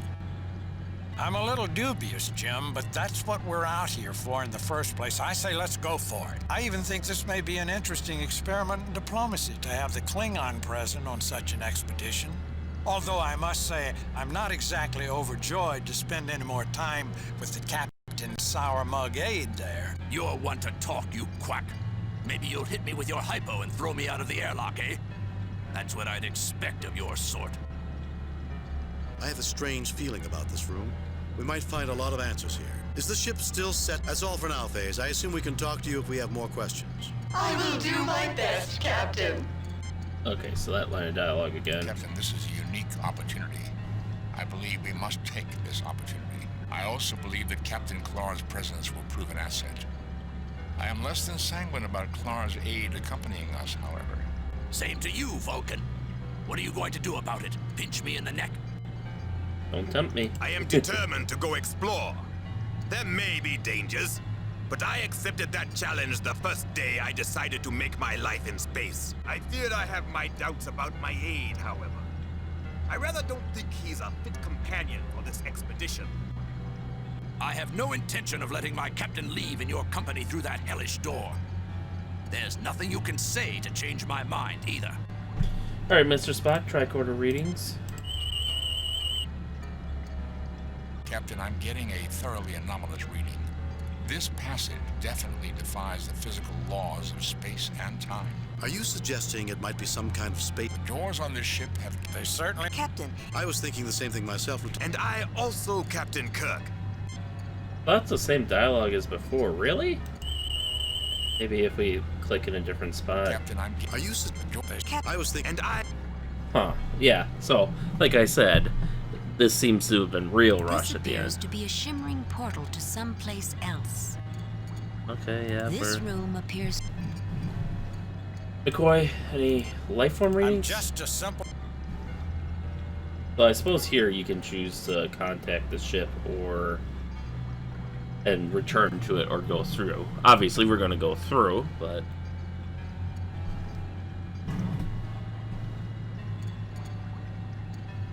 This doesn't seem appropriate at this time.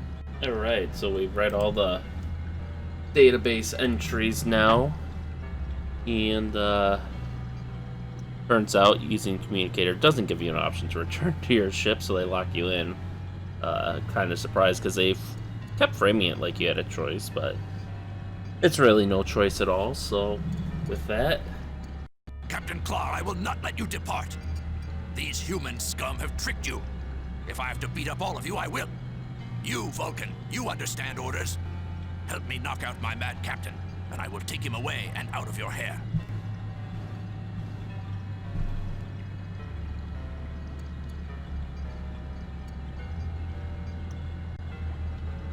Startled, the Klingon's eyes glaze even as he glares furiously, struggling to remain conscious. Captain, I told you they couldn't be trusted.